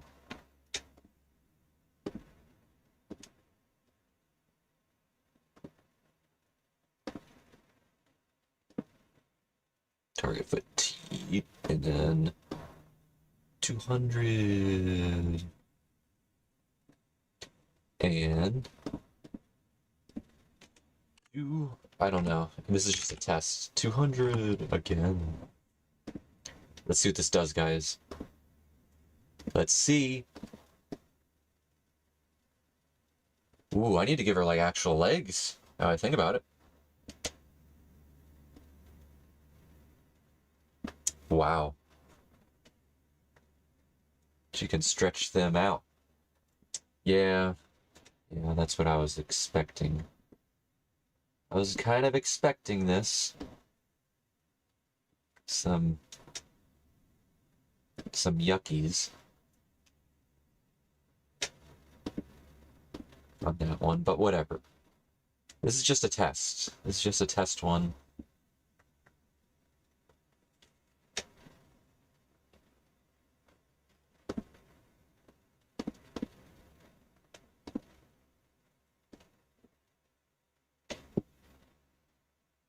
Is this a spoiler? No.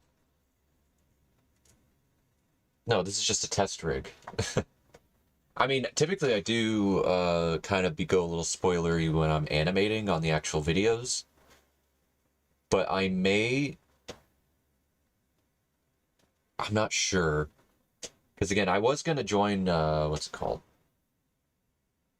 A voice chat yesterday, but I didn't get around to it.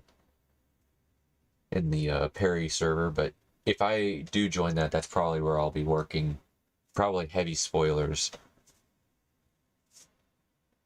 Hello, simple and basic. Are you the guy that animated Rain Tacos? Yeah. We've been having a sinker in here, so I kind of have my eye on you. I typically wouldn't. But the fact that you have 2026 in your name, and then someone earlier was making a lot of accounts and had a 2026 in his name, just letting you know. Just letting you know. We are having a stinker in here, so.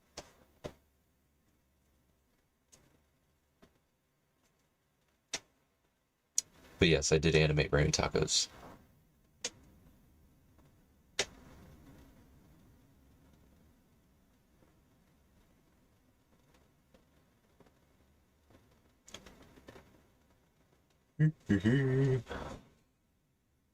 That's fine. It's fine. I was just saying your naming convention was a little sus. Usually I'm not, but like we had some guy just spamming the heck out of the chat earlier. He was just not back down. And if you are him, what the heck am I doing? I am learning MOHO. I mean, if I can focus on the tutorials, I keep getting distracted by chat today. But I'm using little Itzel here as my test subject for the tutorial.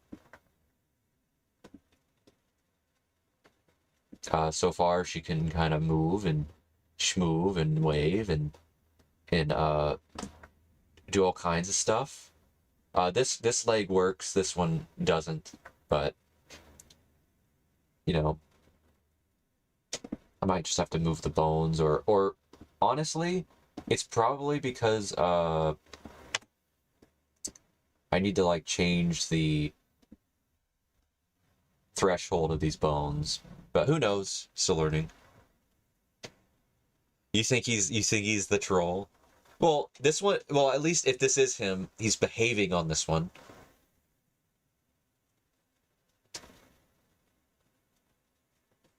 He's behaving on this one.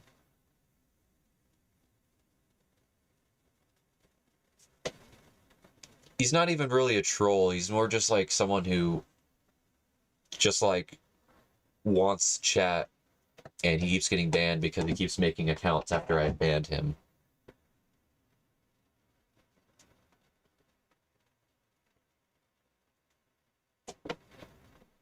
Anyways. But yeah, if you just you know, behave, you'll be just fine here. Starting with the left one, I'm just going to type in target left, and then this one can be target right. Yes, this is what I've done. Now, we can go over here to our legs, and we'll click on the back leg first. Go to your bone constraints. Under target, we'll choose target left, and then target right. From here, if we come in, let's say go past frame 0, we can use the transform bone tool, and you can see we are able to move the legs around just like this. Now you can tell that they're bending a certain way, and we can't actually get them to bend in the way that they probably should be bending for the way this looks. So there's a couple ways we can go about. Yes, how do you flip them? One way is to come into your bones here. What's up, Bryce? And starting with the top leg bone, I'm just going to tilt it just slightly over like that. And then the bottom bone can go down more towards the target like so. So maybe like this. There we go. And then we're going to do the same for this other side. Just rotate it slightly. And then just bring it back. Explode. Like Ah! So now we come back here. And we move this. You can see now that the legs are bending more. Yeah, maybe. Hold on. Let me see if I can actually fix her foot. Let's do some transforming. Let me find her body. What the? No. Oh, wait, that's her whole body. Let's see. What could be causing...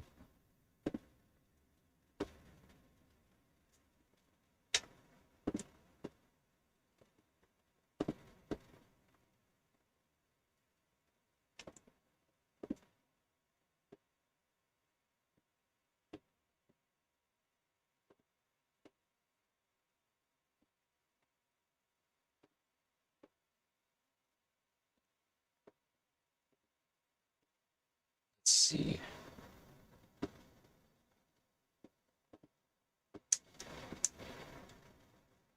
All right. Let's take a look, see, shall we? No, it's still doing this crud. I mean, I guess the bone is outside of her foot, and it's not here. It's here, it's fine. So let me maybe...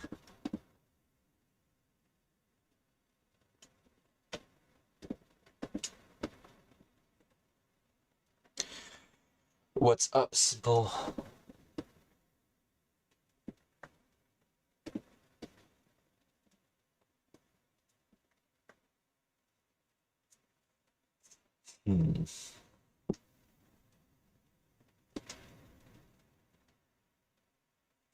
What's funny?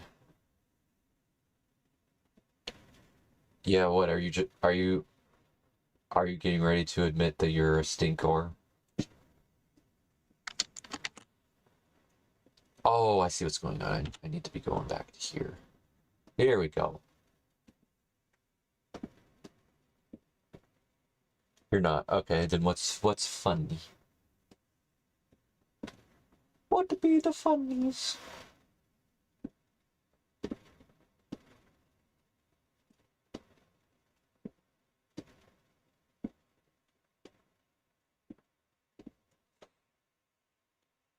Might not be going through. Let me change.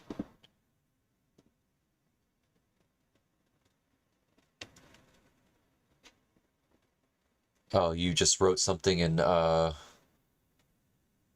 Morse code? Well, I can't translate that at the moment, but if it says something like "I am the stinker," then I won't be surprised. Bryson, how about you do that? You've done this with me before with the yeah, you should copy paste it. What do you mean? You've done it with me before. You made like a whole other thing. I remember you doing that. What the heck? This is still broken. Why does this one work? This one's like annoying.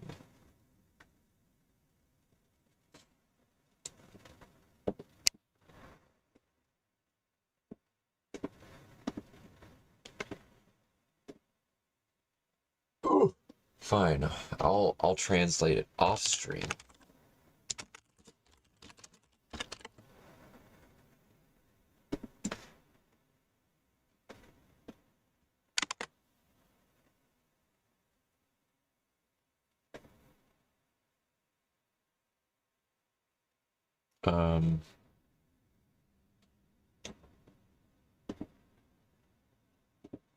Hold it.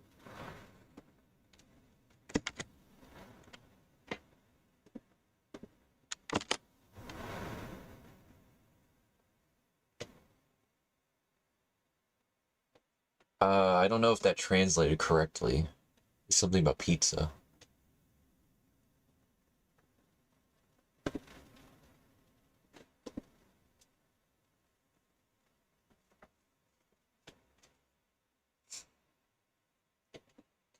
Well, I can't do that at the moment.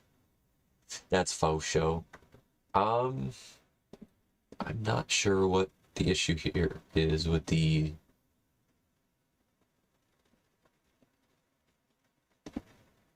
this dang old foot. I cannot translate Morse code. Unfortunate lie.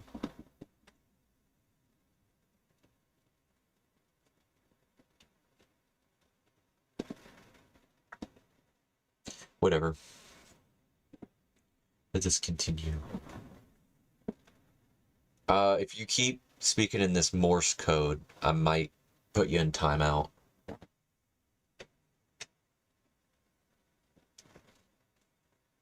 Because I don't know what you're putting in there. With how he should be bending. With the way we have Copper set up, we have 2 bones for the legs, and he's bending down like this. Now, as mentioned before, when we do a smooth joint pair, we have to use 2 bones to do that. It would be nice for the feet to be included with this whole thing, and that way we could even set up an independent angle for the feet to make it look like they're on the ground. And we can do this. Oh wait, yeah, I was gonna test out here to see what would happen if I moved her. Because are her feet... Whoa! That foot's still broken, but whatever. Woo! Yeah, that's what I saw. It said pizza under bed.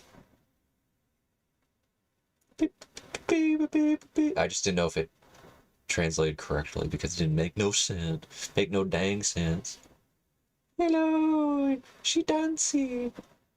Wait, let's add to this. Let's Let's see. Mouth.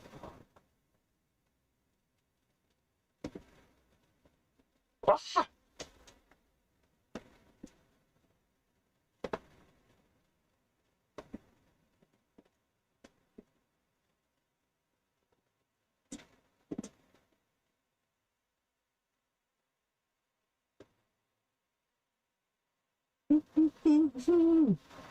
Whoa, whoa, whoa, whoa, whoa!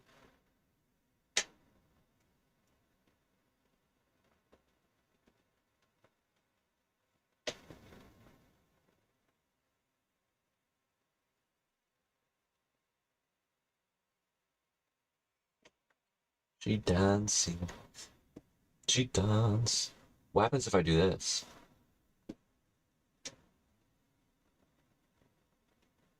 What?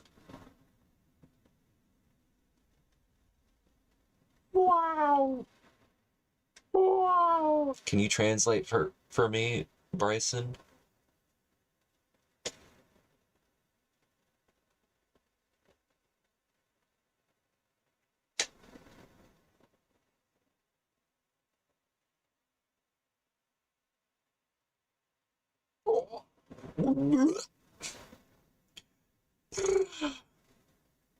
Wow. Now you're just both speaking in Morse. Okay.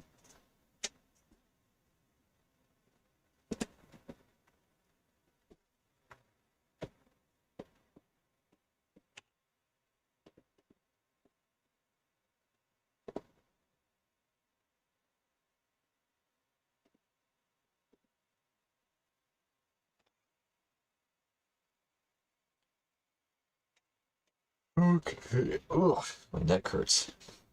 Here by simply coming over here to frame 0, and I'm going to come down. We'll click on the bottom leg bone, click on the add bone tool, and then just come in and click and drag, and we'll draw out a foot like so. And in fact, looking at this, I might just transform this bone up a little bit, bring this one in, and then down like that. And then we can come in and then use the target bone and reposition it. And I'll do the same for this other bone right here. So we'll come in and we're going to add in a bone going down like so, and then just reattach just like that. Now, we need to readjust how this is going to be rigged, since we can only have 2 bones for 8. I'm still kind of... I keep coming back to this because it's just like bugging me. Is this attached to anything? Like, I know these 2 bones are linked.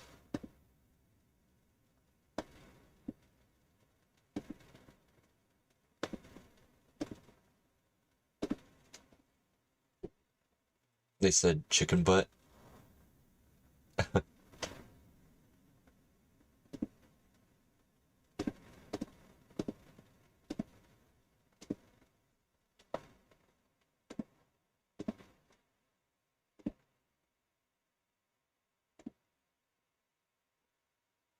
Is it attached to this drawing is the thing. Forgot how to do that.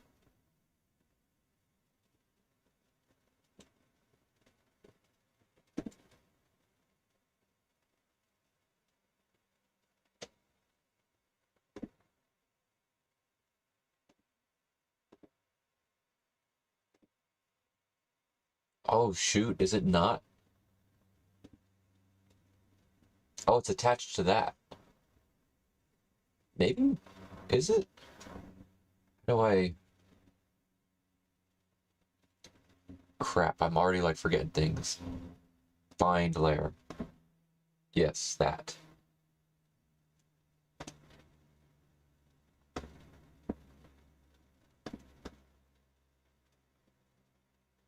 Now let me see.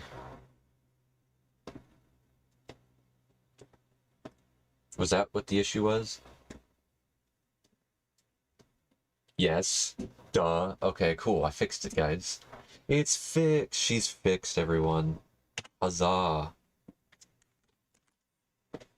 What's up, Bryson?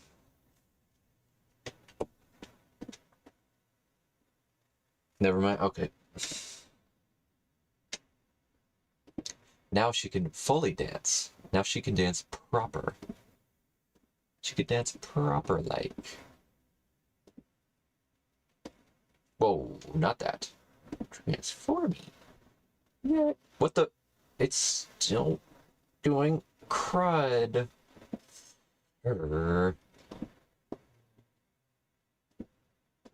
Hold the flippin' phone. Uh-oh. Well, I just fixed it. Maybe did it undo it? Let's see. Let's see, guys. Did it undo what I just did? Yes, I believe it did.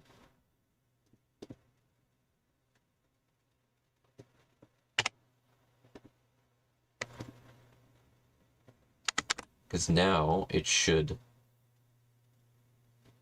work. And if it doesn't, I'm gonna lose my mind. Thank you. Now if I just do this, yes, check it out. Alright, so this shows me that when I make like a real Itzel rig, ooh, I gotta like totally make a full-on arm, like everything, like this is I'm learning a lot, guys. I'm learning a lot, that's for sure. What's up, Bryson? Yeah, what'd he say in Morse code?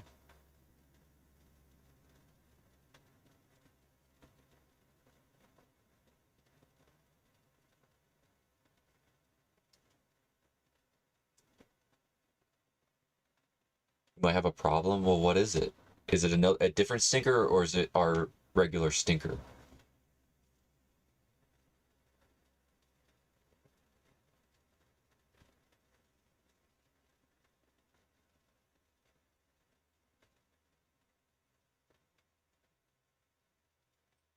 This makes me so happy. How easy it was to rig this up.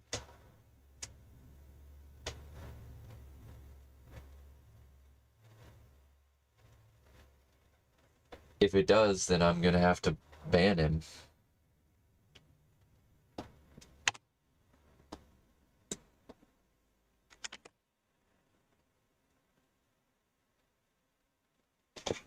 Okay, that's strike one. It was a joke. Okay. Okay, I will believe you because I am a naive man who believes in second chances and believes in third and fourth and fifth and sixth chances.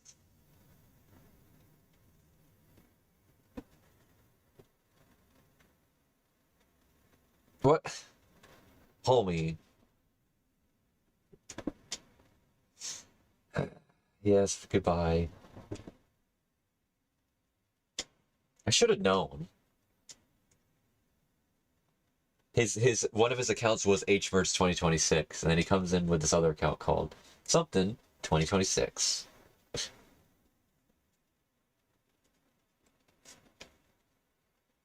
Maybe I need to make chat like subscriber only.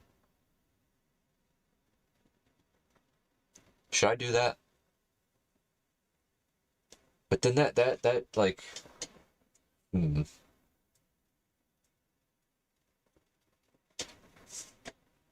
I don't know, man.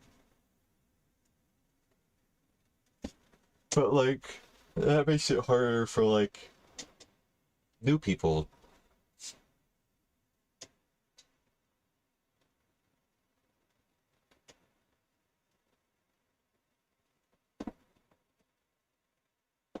Let's see.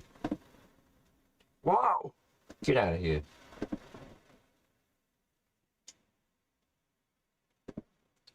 Get out of here.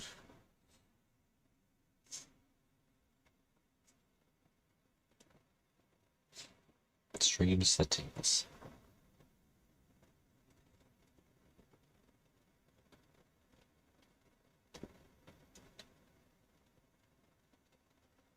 Participants.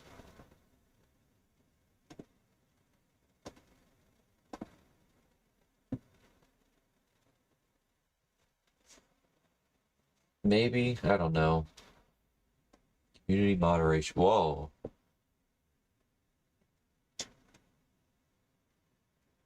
Moderation.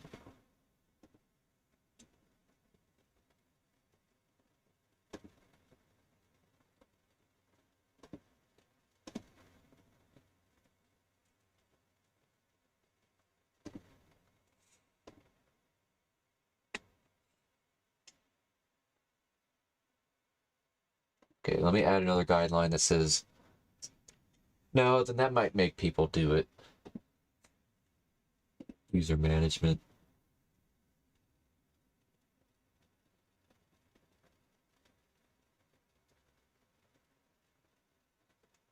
I can go into hidden users and it's all, well, maybe not all, but like there is a lot of H merges in here. Whoa, ho, ho, ho, ho, ho.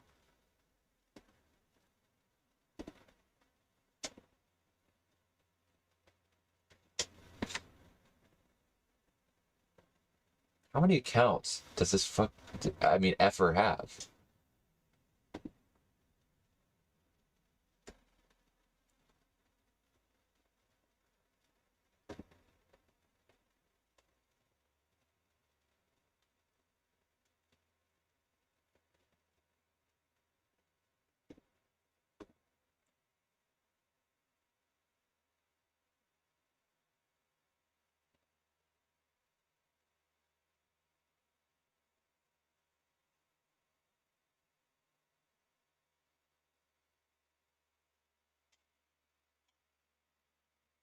Okay, hold up.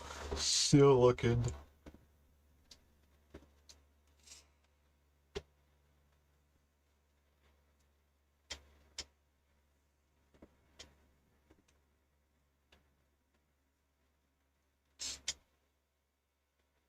He just spammed a whole crud load.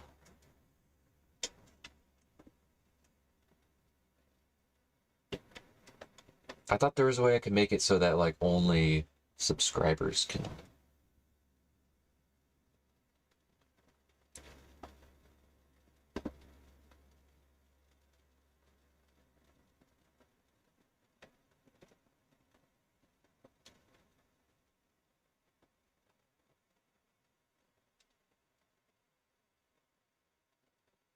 I guess it's only posts in the community where I can do that? I don't know. I'm Confucian. Let me put some music on.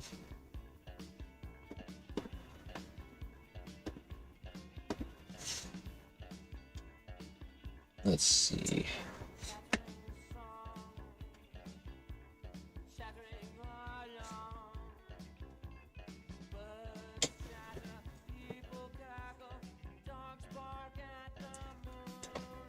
No, it's just temporary for the moment.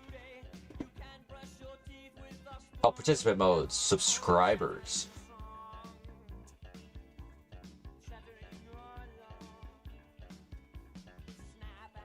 Live commentary mode limits participants. Add approved users. No. I'll just do subscribers for now. Minimum subscribe time. 20 minutes. Custom. I'll do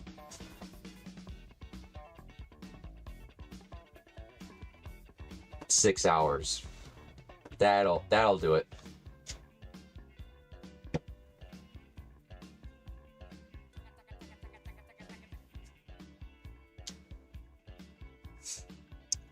Yeah, there we go. That way, if he comes back, he'll only be able to do it like once a day.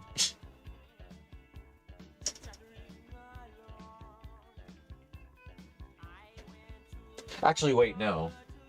Actually, yeah, it would only be once a day. Unless he subscribes with all his accounts.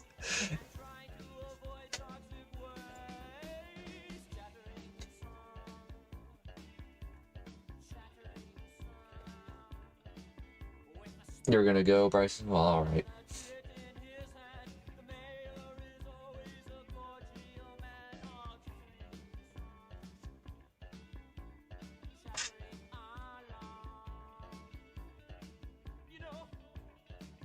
See ya.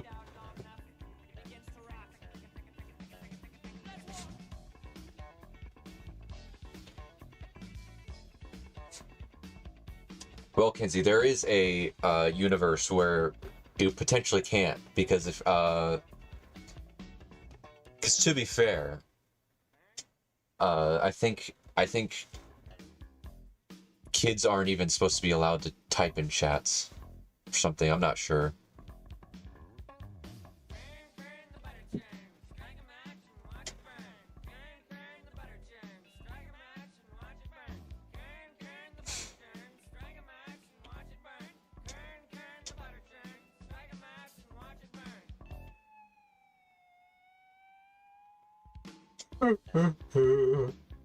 See you, Bryson. That's a sleepy day. I'm just like looking all around at things to make sure.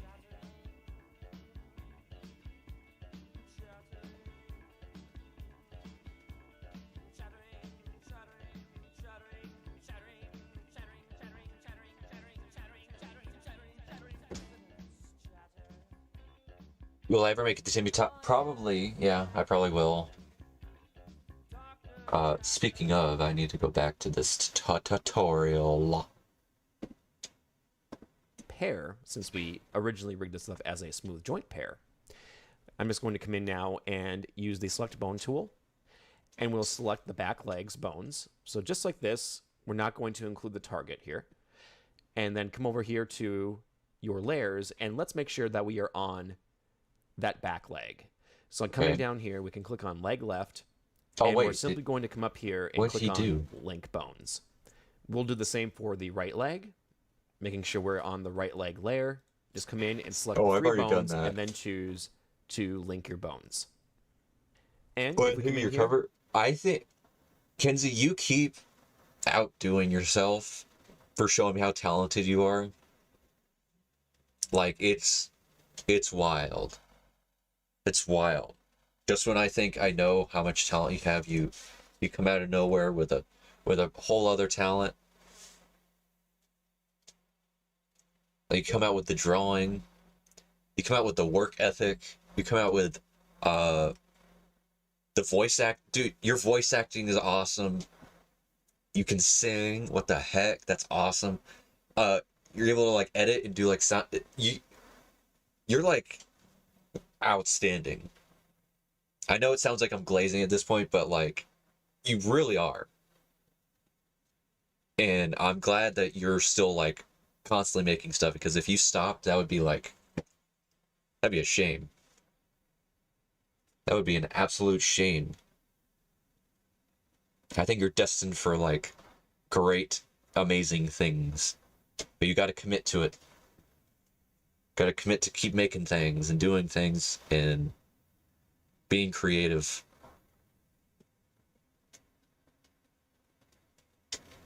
All right, back to this thing. We can just make sure that everything is still situated the way it needs to be. If I click on this bone and choose my bone constraints, we can make sure that target left is still selected. So now we can go to, let's say, frame 12, and going back here to our bone layer. Hello, Samuel. We're just going to play around with this a little bit, and you can see it looks very similar to how it did before. There's a little bit more of a bend occurring because of how the bones are being linked. But one thing we can do now is coming over here to the bone tools on frame 0. We're going to click on the back foot, hold and shift, and then click on the front foot bone. So both bones are selected. Come over here to bone constraints, and then we're going to enable independent angle and then hit close. So now if we come in here, you can see that the character is able to bend down with their legs. Ooh, let's see. Independent angle. Independent angle. What does this do? What's this gonna do for little Itzel, guys?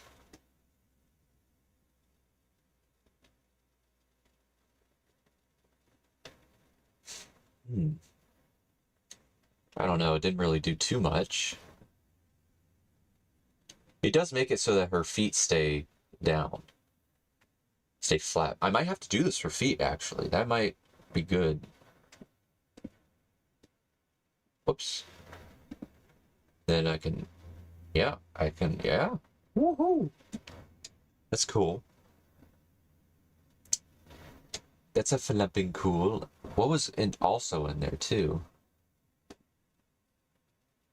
Angle constraints, squash and stretch scaling.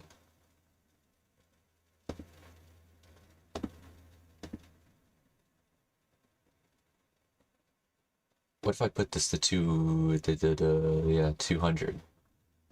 What's this do? Let's do it on both of them, just so that we can see if something funny happens. Okay, guys.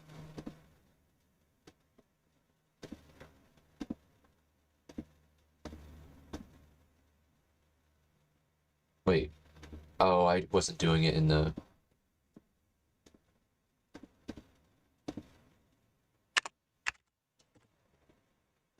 Okay, let's see.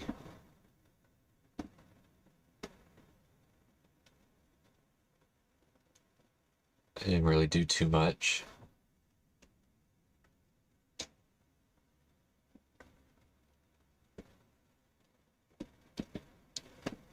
Get rid of it just in case so I don't forget about that later.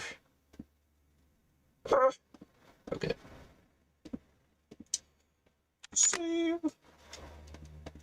And it maintains this nice grounded look while also having a little bit of a cartoony squishiness to it. So it's a nice way to rig things up. And in this case, it works better than flexi binding since we have the foot to account for. But you could do it both ways if you wanted to.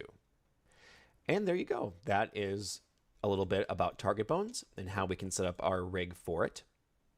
And just a couple different ways to set things up regarding... This tool, guys, is like already insane. How fast I was able to do this, though. It really is. Your... Like, it's tutorial 8 out of 38, guys. You already have pretty much a rigged up thing.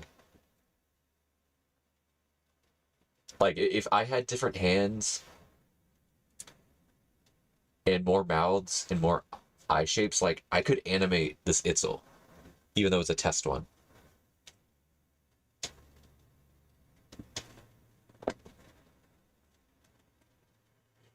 It is a flumping awesome. Link bones method, as well as being able to do smooth joint on different angles. Okay. Next one. Basic dynamics. Oh. Loud as usual. With MOHO, you have the ability to add physics to bones, which can make natural-looking movements easier to pull off.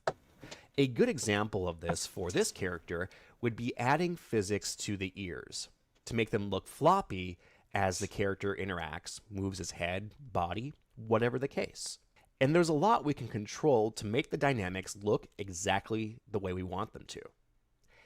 To begin, we're going to take a look at the copper rig, and if we come over here to the timeline, you'll see that we have just a very simple animation of him jumping. Cool. So, what I want to do is add physics to the ears, so that way, as he jumps, we have the ears interact with that movement. First, let's go back to frame 0. Wait, let's make a let's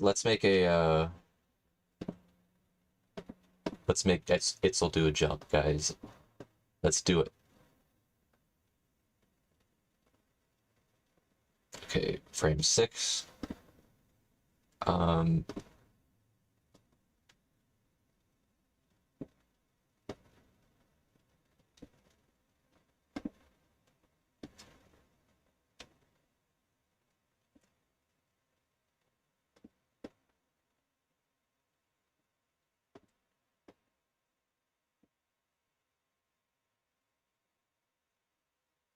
And let's see, let's make her mouth grin, eyes close. Whoa. Oh, it's already animated. What the f... I didn't know. Oh, wow. Dude.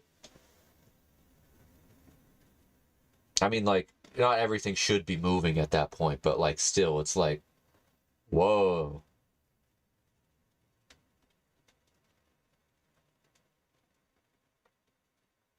Yeah, that needs to be a hold frame. Is there a hold frame? I think I saw it. Freeze visible points. Auto freeze keys. I mean, I didn't really want this to be animated just yet, but, like, that's still pretty cool that it has automatic tweening already in there. It's going to mess with the timing a little bit, but whatever, it's still really cool. Oops. Okay, bring that. Ah, no, bring it down. Down. Yes.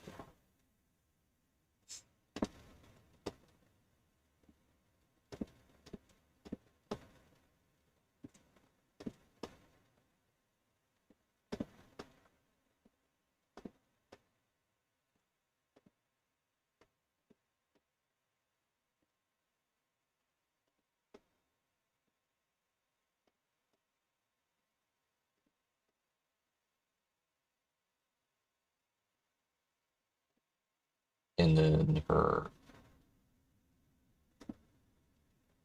mouth maybe open.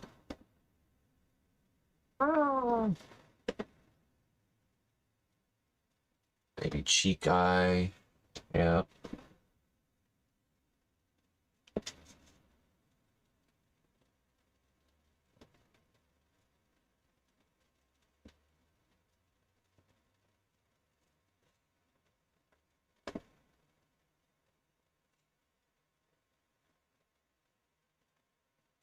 I wish I could make just like a full-on, like...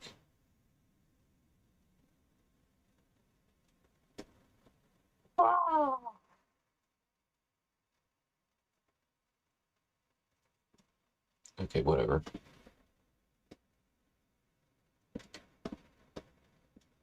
I'll put her feet back down. I'll just manually do this. I know it's not going to be, like, super back to where she was beforehand, but...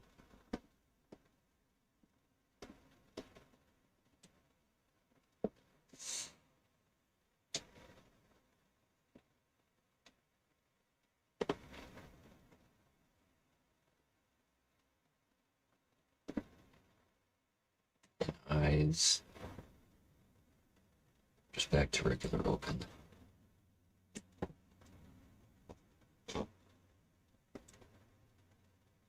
Ah!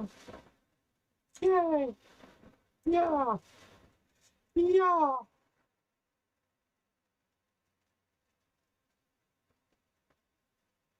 Maybe, hold on, I want her feet to be up a bit.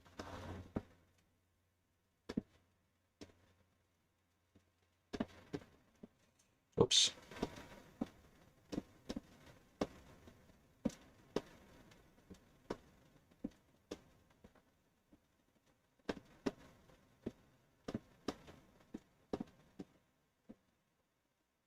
Maybe have her go up a bit more.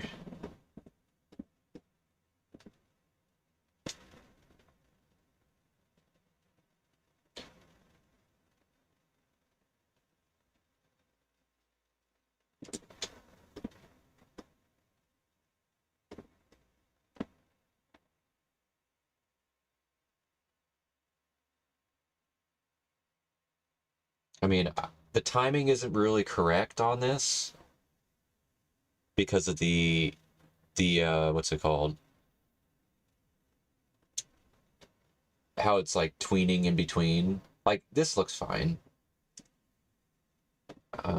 Maybe...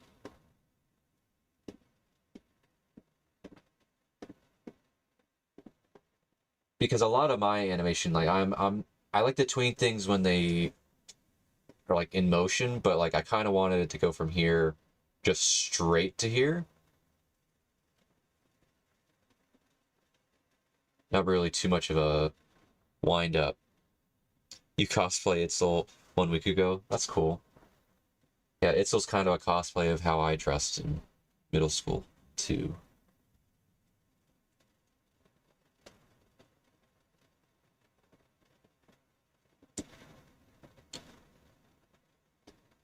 Let me...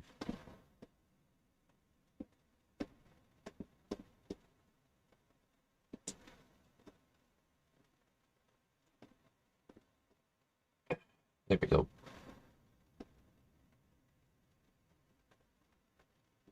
So she goes, yeah! I mean, it's not amazing or anything, but it's really cool to see it automatically animated. Once I figure out how to do freeze frames, we're in business, folks. She goes, yeah! That's crazy. That's crazy how I'm already able to do this. I'm so excited. I'm so excited. Okay, guys. As if you go in with your bone selected and add your dynamic... I'm hoping what he does with the ear thing here, I can add to her hair, and her hair can flop around when she moves. Dynamics to it, let's say at frame 24 or anywhere past frame 0, you will actually be animating the dynamics to turn on and off. And right now, we just want to make sure they're on at the beginning. So on frame 0, we're going to take the Select Bone tool, lasso one pair of bones, hold and shift, and then lasso the other pair. Okay. Now, if we come over here to Bone Constraints, you'll see that we have a variety of options. And right now, we're just going to pay attention to Bone Dynamics, which is listed on the bottom. By default, Bone Dynamics is turned on. So no matter what rig you set up, no matter which bones you draw, this will be the default setting, and you can turn it off if you wish. However, you're not going to see any physics being applied to the ears until you enable Angle, Position, Scale, or Wind. That's when you'll see the effects take place. So, we're going to come in here and start enabling these features to see what they can do for us. So, let's start with the angle. And this might be the most familiar if you are a longtime user of MOHO. This is how MOHO used to work with just one setting. So if we come in here and turn on angle, and we close this really quick and just preview the animation, you can see by default we have some movement occurring. Whoa, okay. Let's see what this looks like if I do that.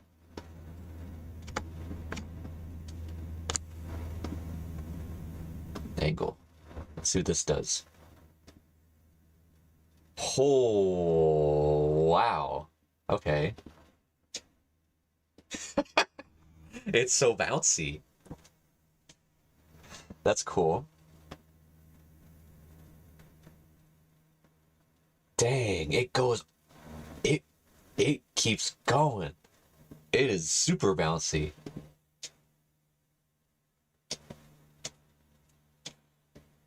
I like that. But let's make it better. With the ears. And that's what physics are supposed to do for us. Just add a little bit more of a dynamic movement to things to make it look more natural. Now, in this case, it might not look exactly how you want it to. So automatic and secondary that's where animation, that's adjusting great. these different settings can come into play. So, coming back here, let's just go to frame 0 and then go to our Bone Dynamics once again by clicking on Bone Constraints and coming down here to Bone Dynamics. Now, the angle is going to be adjusted based on how we have our bones set up. So it's just going to pivot, essentially, based on the movements that we have occurring with the head The and body. torque, the spring, the dampening, The position the weight. will actually change the position of the bone, and scale will actually create a bouncing scale effect as we move the bones. Now, more importantly, when setting up your settings, you have torque, spring, damping, and weight. So when it comes to torque, the bigger the value, the more the bones are going to move. So depending on what you have set up here, again, if we were to take a look, you can see that this is how it currently looks. But if we come back to frame 0 and let's just change the torque to 2 and hit close, when we come in here, you can see that there's much more movement being applied to the ears. And if we were to back that up and go to, let's say, 0.5, come in here, you can see that the movement is much more restrained than what it was at before. Now let's come back here to frame 0 and go back into those bone dynamics. We have spring next. And spring defines how quickly the bone is going to go back to its original position. Okay. And so the bigger the value, the more stiff the bone will look. The lower the value, it's going to have a more soft appearance in its movement. So, once again, if we were just to preview this, you can see that this is what it currently looks like when the value is set to 0.8. But if we come back here, and let's put the torque up to about 1, just so we can get a little bit more movement with this. And then we're going to adjust the springiness here to, let's say, 3. Is it going to go just nuts? to kind of give this a more drastic change. You can see here now that they appear more stiff when they're moving. There isn't much movement between the two bones that are attached. It's just kind of going back and forth a little bit. Okay. Now, if we come back here to frame 0 once again and change this, let's just say to something like 0.1, you can see that the movement is more drastic, but also it's a little bit slower. And so coming in here, you can see that that change is very much apparent when you adjust the springiness. Now, if we come back to our bone constraints and come down here to damping, this defines how soon the bone is going to stop its movement. Oh, okay. So the bigger the value, the sooner the bone is going to stop. If the value is low, then the bone is going to continue to move for a longer period of time. So, once again, if we come in here and let's just put this up to 5, It's and not we going play to this move. out, you can see that it stops pretty quick based on how we have our movements being set up. The angle kind of slowly goes back up based on the values we have here, but still the damping is definitely being applied. And if we come back here and let's say we bring this down to, let's just go again to a lower value, and we come in here and we play this out, you can see that it's definitely much more wavy, and it just kind of keeps going and going because we have that value so low. Okay. And the then final weight. option here, So if we come back to bone constraints, is the weight. So here, the higher the weight, the harder it is for this effect that you're applying to be pulled off. Just think, if you have a heavier bone, it's going to be harder to move it. But if it's lighter, it's going to have more drastic movements. It's going to be much easier to see what the effects are doing as it's being applied.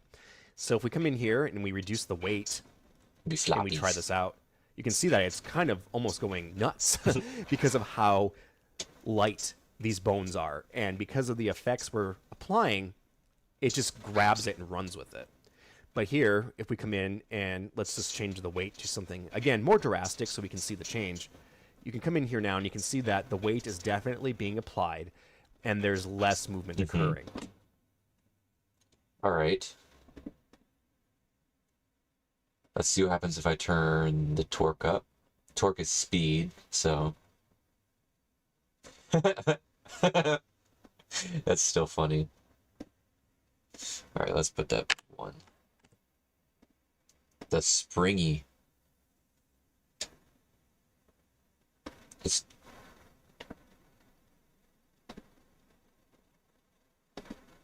Boing. Okay, so that turns up the boing. The torque makes it... I think torque 1 is good. The springiness... Let's see what it looks like at 0.1.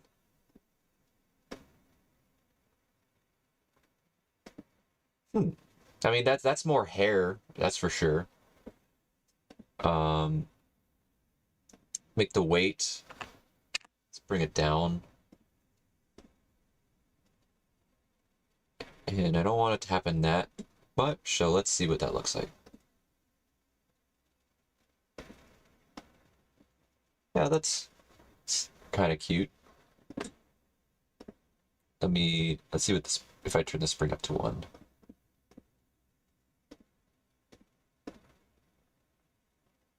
Okay, I just made it bouncy. Let me make that.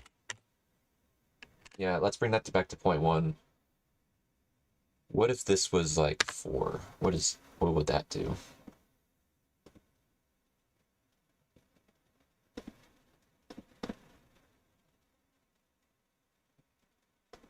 What about 0.1?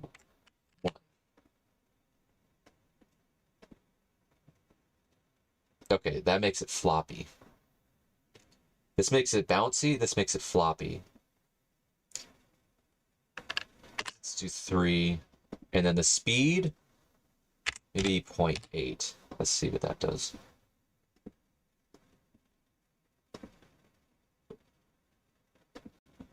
Okay.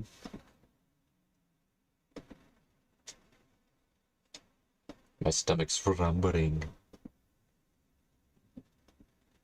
Kind of like that. Let's add that to her,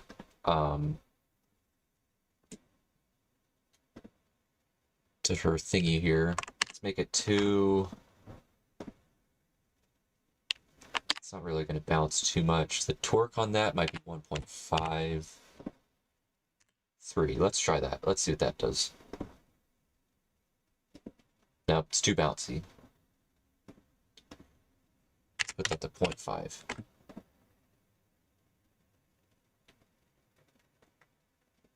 Wait, let's undo that real quick. At 0.5. Okay, nope. 0.5. Make the weight of it 6. Whoa, no. 0.1. How about that? How about them apples? Ooh, no, that's stiff. What did he say, stiffness? I think he said dampening was stiffness, wasn't it?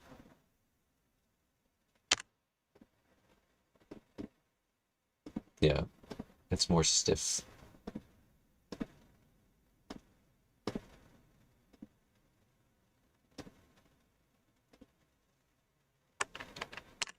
Helicopter, helicopter. Let's make this 1. You make the torque 0.75, maybe?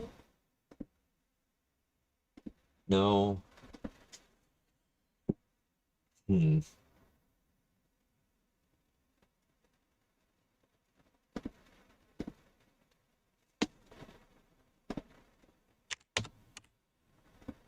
does this do?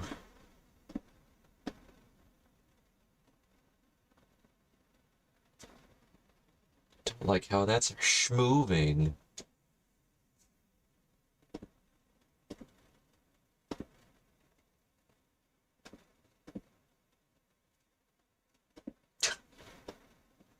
That's sillies. Get silly. Get silly.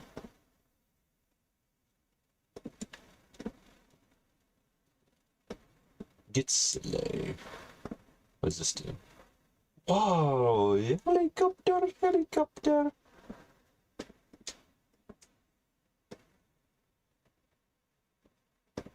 I really should have taken down notes, folks.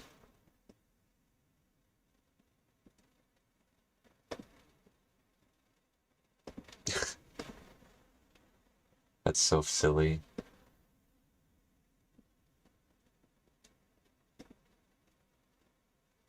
It's like wagging like a tail.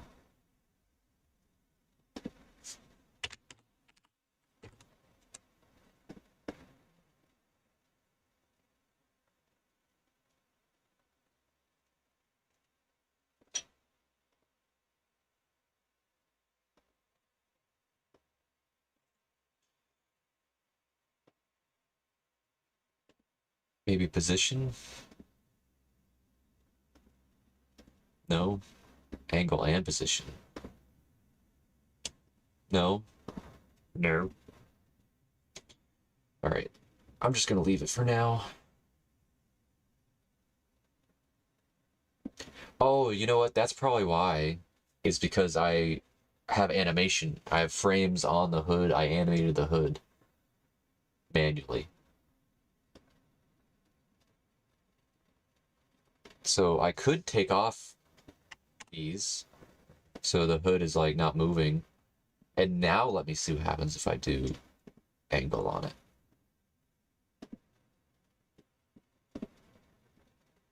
Still kind of bouncing around.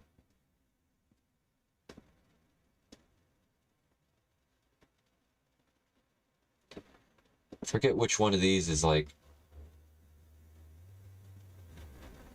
part that like returns.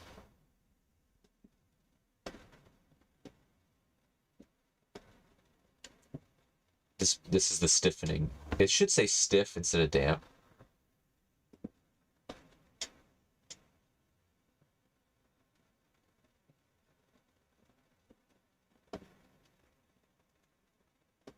That works fine. That looks nice for now.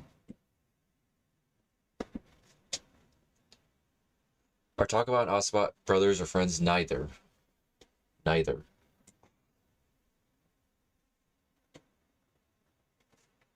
That is a hefty neither.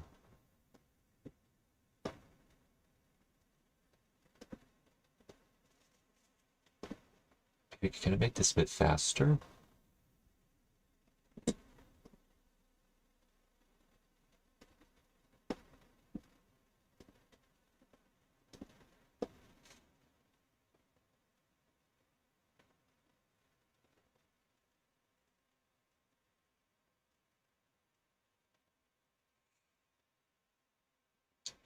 I wouldn't say they're enemies either. I mean, I would say Awesombot views him as an enemy, but Takawat does not view Awesombot as an enemy, only when, like, he's causing trouble.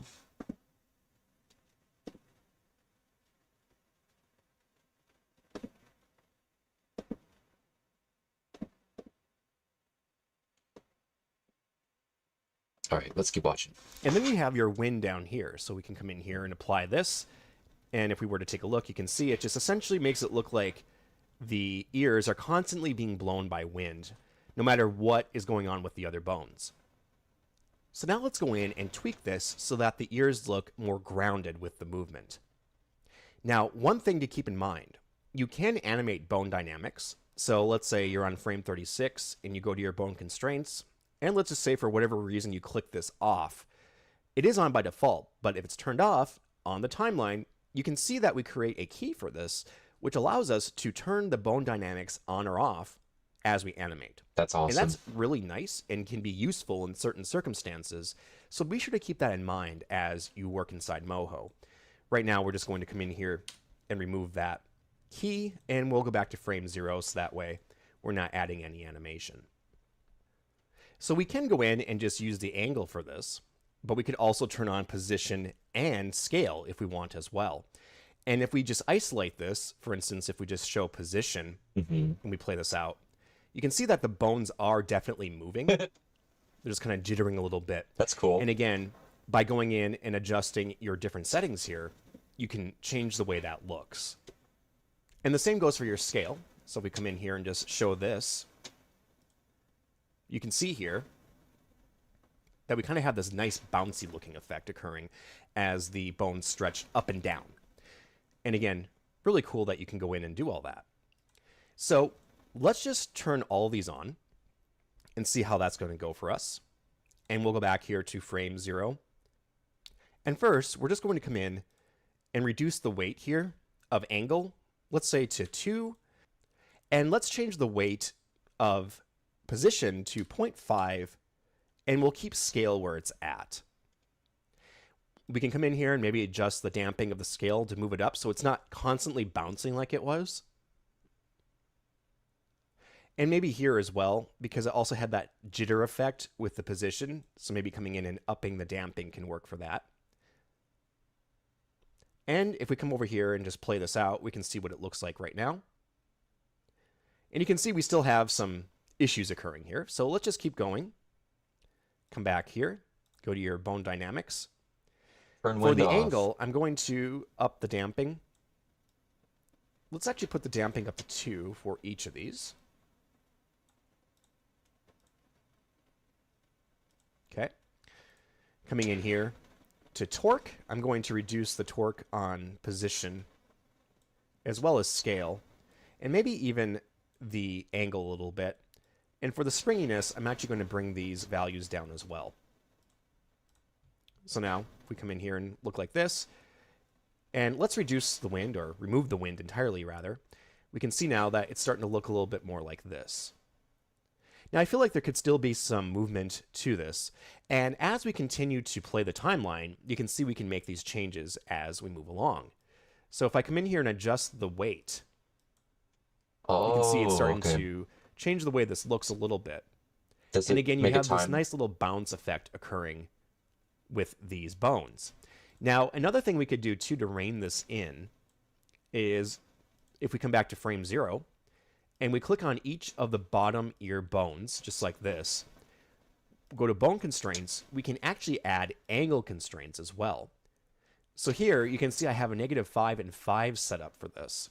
It's basically locking this bone down. And if we close this and play this out, you can see now it's locking things in a little bit more, but also still adding a little bit of movement to what's occurring here. Yeah, I kind of want to make sure I do that on these parts.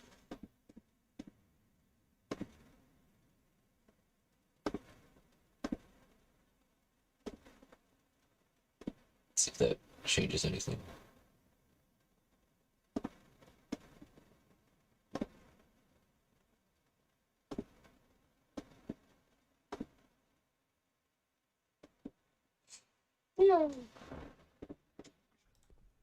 So again, you could keep playing with these options to get this where you want it to be. So we could come in here and just keep slightly adjusting things until it's exactly the way we want it. And as you can see, as we keep adjusting here, we're getting closer to an effect that's looking pretty good. Maybe one thing we could do as well, instead of selecting all 4 bones at once, is select these bottom bones here.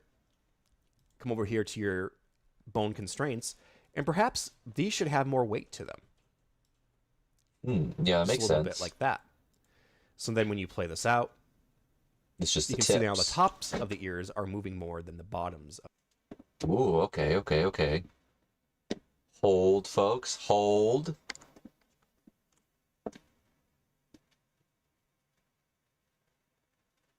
Let's make it... Yeah, let's see what that does. Uh-oh. I don't want that. I don't want that.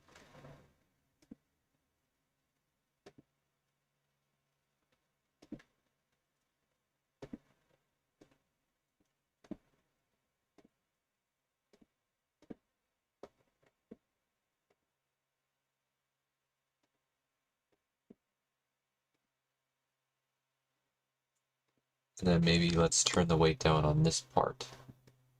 Down. Let's see what that does.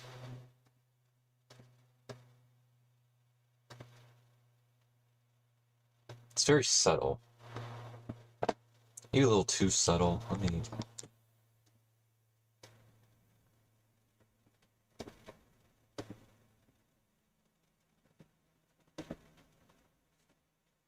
Hmm.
La, la, la, la.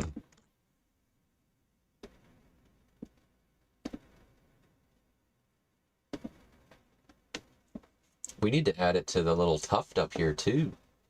That's faux shnikes.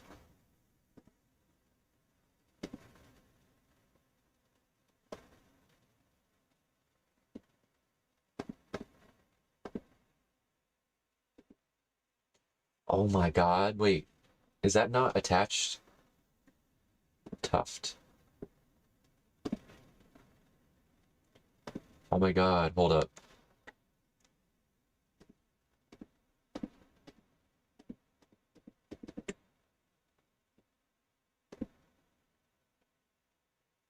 Hold the flump.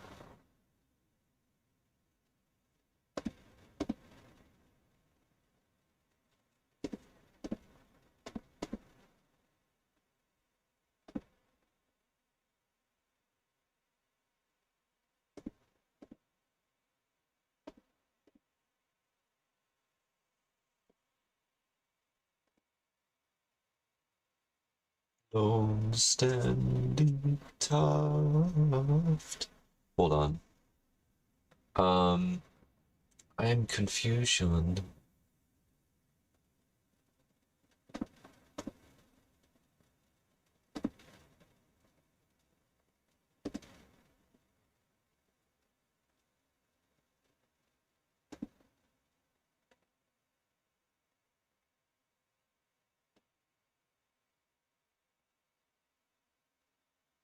There we go. I think that did it. I think that did it. Boy,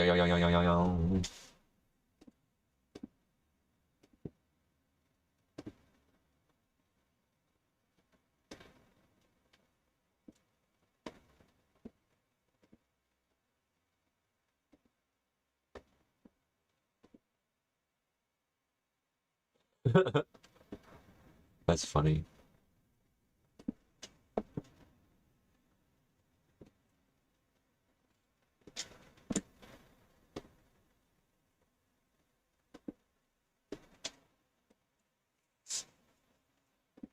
I would like this to stop quicker.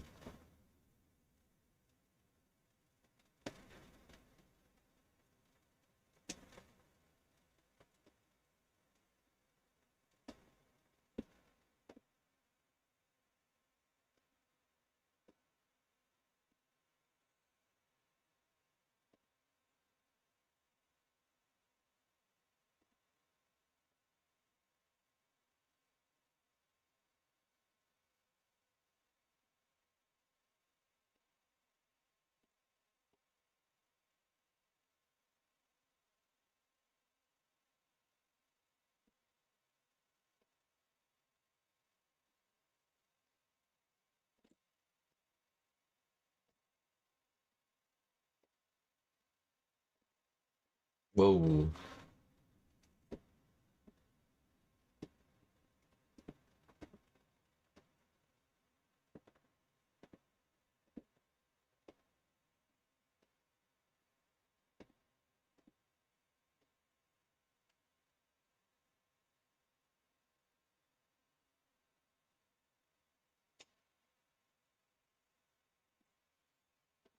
It's confusing me. I turn it off. I turn it off. I turn it off. I turn it off. I turn it off.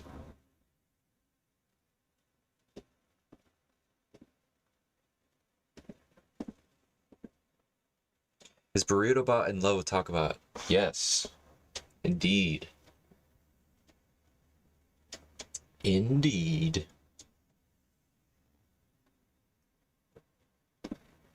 Okay, I'm gonna put it back on.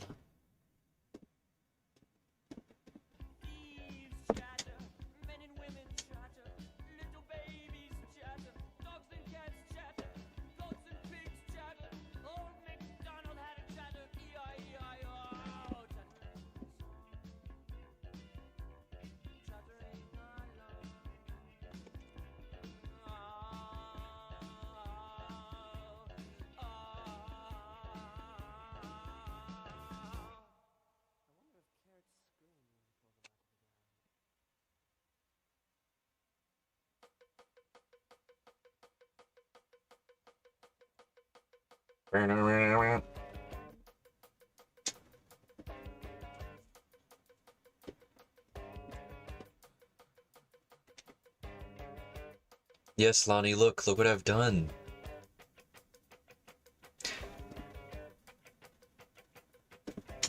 I don't know how to get rid of the bones so you don't see them, but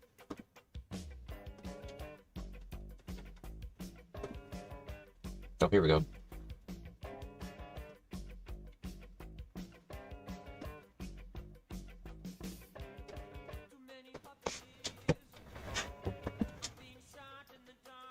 Oh, well.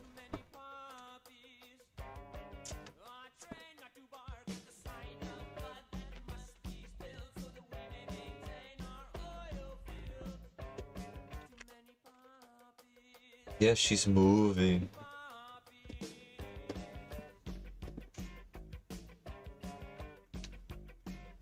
No, she's dancing. Woohoo!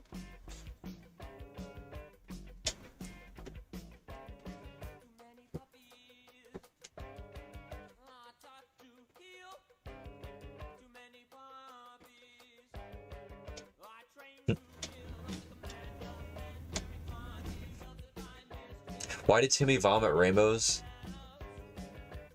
When he had to, because he had too many burritos. You answered your own question, Jamie.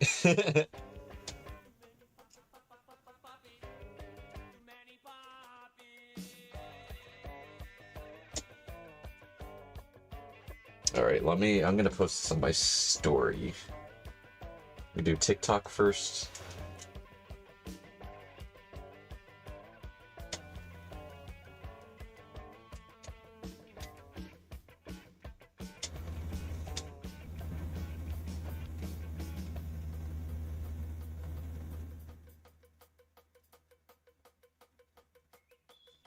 All right, I'll do that.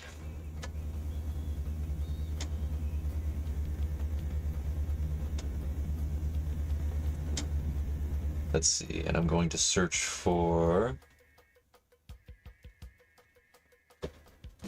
too many puppies. Just put as the background song.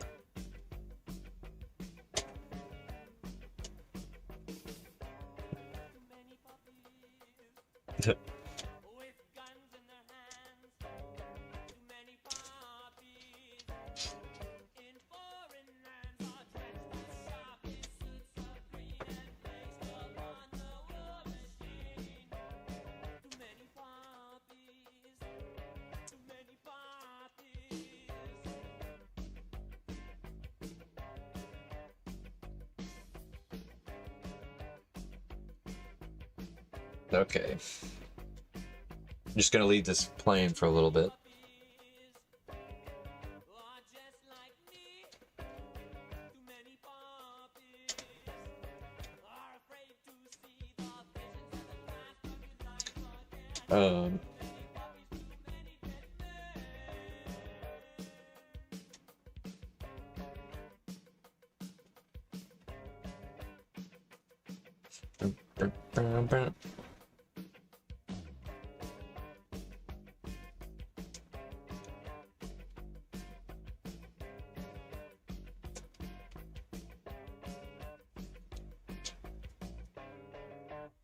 Okay, and then Instagram. Being a content creator, guys. Being a content creator. Oh, what's playing? Make sure. Okay. I'll play this instead.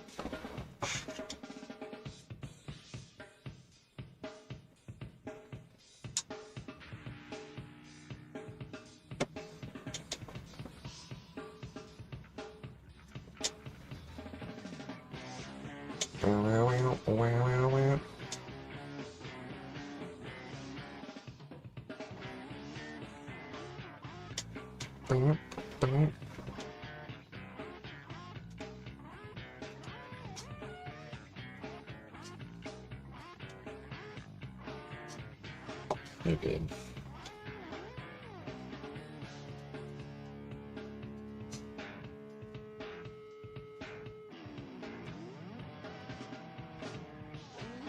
Cool. Alright, guys. Sorry about that. You learn to frame by... It takes longer. Yeah, it does take long frame by frame. You know, I will always recommend, too, if you're gonna animate... Let's see. Who's the guy who... Hold on. Who's the guy who makes... I think he's on the side. Yeah, Alan Becker, yeah. He makes the animator versus animation. He has a... I always recommend people watch this. It's short and sweet. You can get the Animator Survival Kit book if you really want to look more into these, but Alan Becker goes through... And Ollie Johnston. He goes through pretty much all of them. He put all of them together in this one video, or you can go into this playlist where he does each one. All these play into like pretty much everything you do when you animate. These should be like second nature to you. So getting to know them will be important. Because these, it pretty much goes, it translates everywhere in your work. And people will know what you're doing, if you know what you're doing or not, the more you know those. While you're leaving on Panda, I'm sorry to hear that. But, you know, thanks for sticking around, little Unpanda. I don't know how much longer I'll be streaming. Let's see. How long's the next one? 9 minutes? I might do one more after this. Of the ears. And again, this is something that we could play around with all day, and you could create the effect that you want by adjusting these options. You can turn your bone dynamics on and off. There is a lot to do here. So if you're looking for a more dynamic approach to how your characters move, you may want to check out the bone physics options. Cool.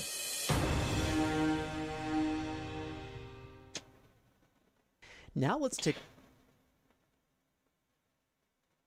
a look at how we can apply a smart warp mesh. There are a couple ways you can create a mesh. You can do it manually, or you can have MOHO take care of the process for you. Yes, please. And a mesh allows us to control layers. Well, let me save this first. Let me save little Itzel.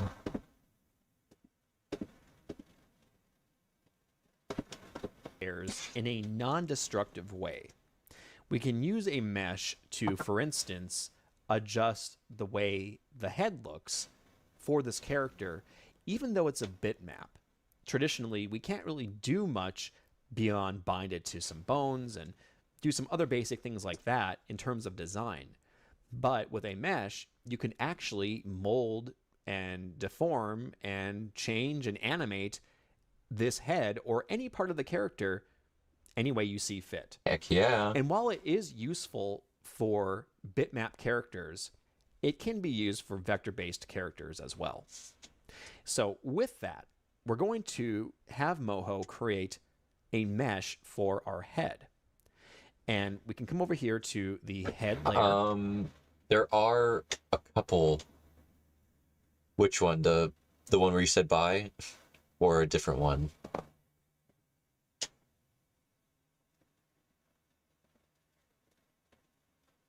It shows it over on my my chat window, but it doesn't show it up here, I guess. So yeah, I must have yeah. I mean, I see it. But for some reason it's not popping up.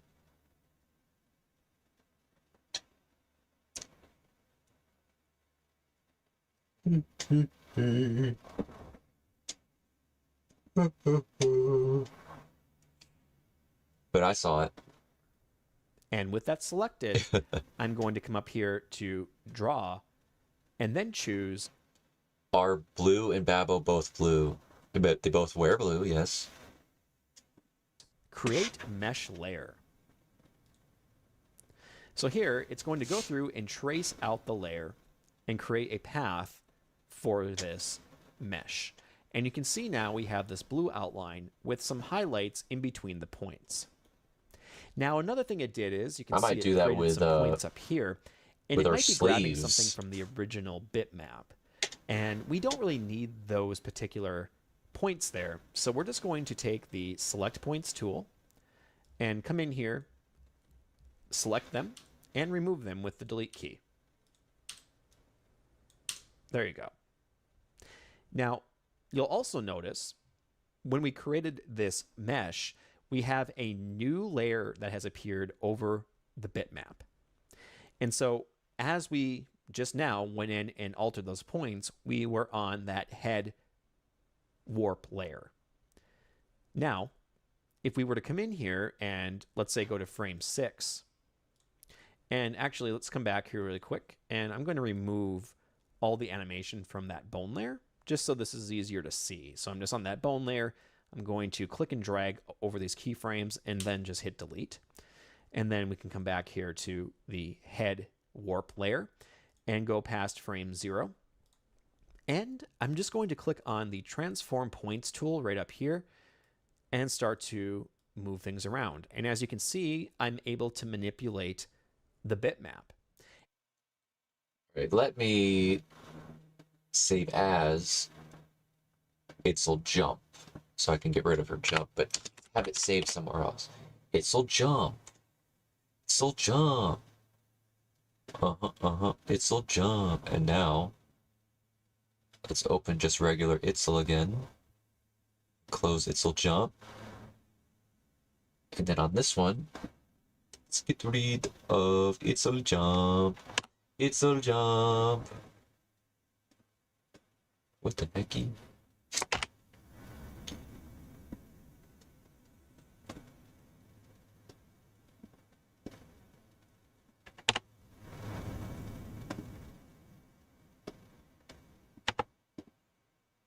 All right. It's back to normal. And I can even animate this. So if I go to frame 24 and I extend this out, you can see that it's actually being animated. That's crazy. And so what you can end up doing is hiding the mesh, and then you'll just see what's occurring with the character. That's wicked. Let's see, how did he do that again? Sleeve. Create mesh layer.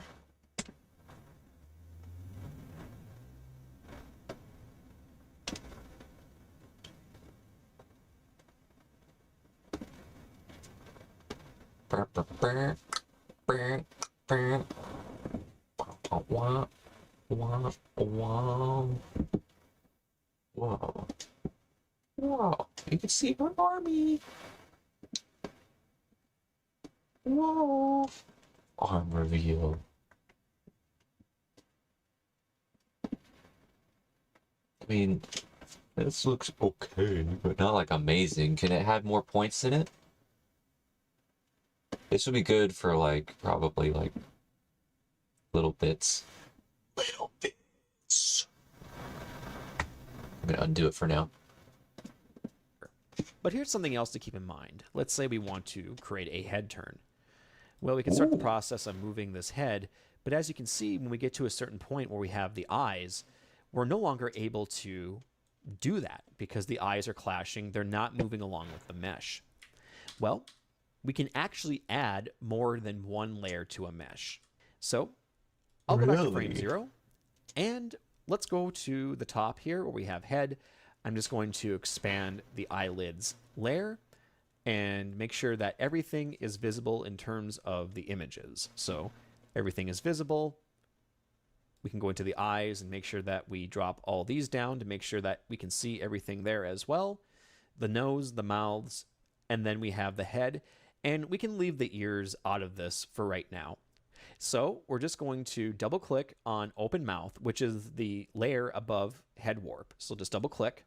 And so with open mouth selected, we're just going to go all the way up to the first image that we see, which in this case is eyelid left. We'll hold and shift and click to select all of these layers.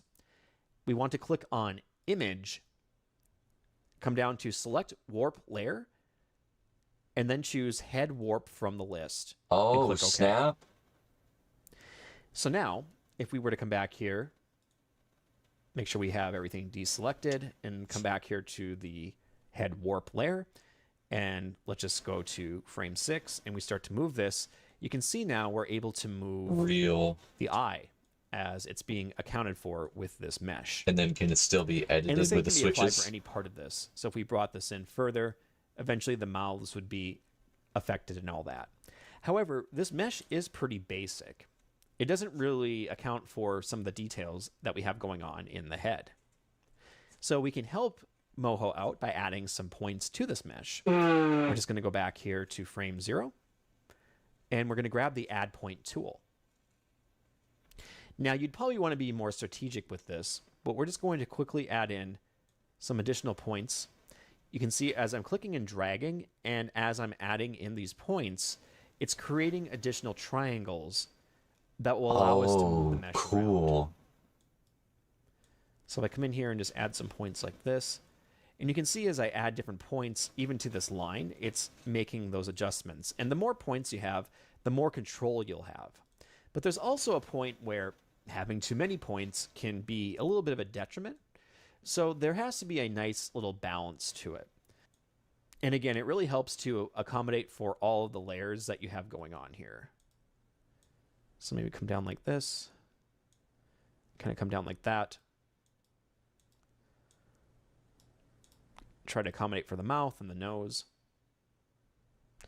And then we could also add in some lines here to cover in some details, to have a little bit more control. Okay. And there you go. So now if we were to go and jump to, again, let's say Alright, frame Kenzie. 6, and we come in and we start to move things around. I might join you later. can see now with these points, while I work. we have the ability to modify this further. So if we wanted to create that head turn now, we definitely could. And also, as I'm manipulating things, you can also continue to animate in different ways. So as you can see, I've really altered the way this pupil looks, but if I come back here to the bone layer, I can also come in, making sure I can select the pupils here and move this around. And you can see as it moves around, it's also being affected by the mesh. So that's kind of interesting. That's wicked. Now, another thing to note too, as you are building up your mesh, and I'm just going to come over here back to the warp here and remove what I did here because it's not really that pleasing to look at since I was just playing around with it. What we can do is test this out with an animation. And I'm just going to come up over here to the bone layer once again, and we're going to create some bone animation. And if I were to, as an example, move the head, you can see that we're having an issue where the mask is not following the head, and it just does not It's look melting. right. So when you create a mesh, it's very important that that mesh is tied to a layer that makes sense. And in this case, it's going to be the head layer. So we want to layer bind the warp to the head. So that way, when he moves his head, the mesh will move along with it. It's kind of like how we set up the pupils with that pupil bone. And just one more trick, when you are working with multiple layers like we are here, you might find it best to take that warp layer and bring it above all of your other layers. So if I place it right above eyelids here, it might be easier to work with then. So that way you can see all of the points and lines, because I noticed before that my eyes were covering up some of the lines during the animation, so it might be harder to take a look at that. But with that now, you can have it at the top, you can move around, you can manipulate what you need to manipulate, create a head turn. You can also, if you want, use the magnet tool, which can be very useful to mass move points. So you could come in here and really start to mold this if you wanted to create that head turn. And I can tell already that I would need to add some more points and do some more refining in order to get a head turn working here. But hopefully this gives you an idea of how it can easily be manipulated as we continue to work inside of MOHO. Heck yeah, bro. That's awesome. I'm like extremely pleased so far with this purchase of this program, because like I've been like waiting on it for a little while, and with the whole Adobe thing coming out, you know, it's just time to move on from that evil company. I'm kind of hyped up. I kind of want to watch one more.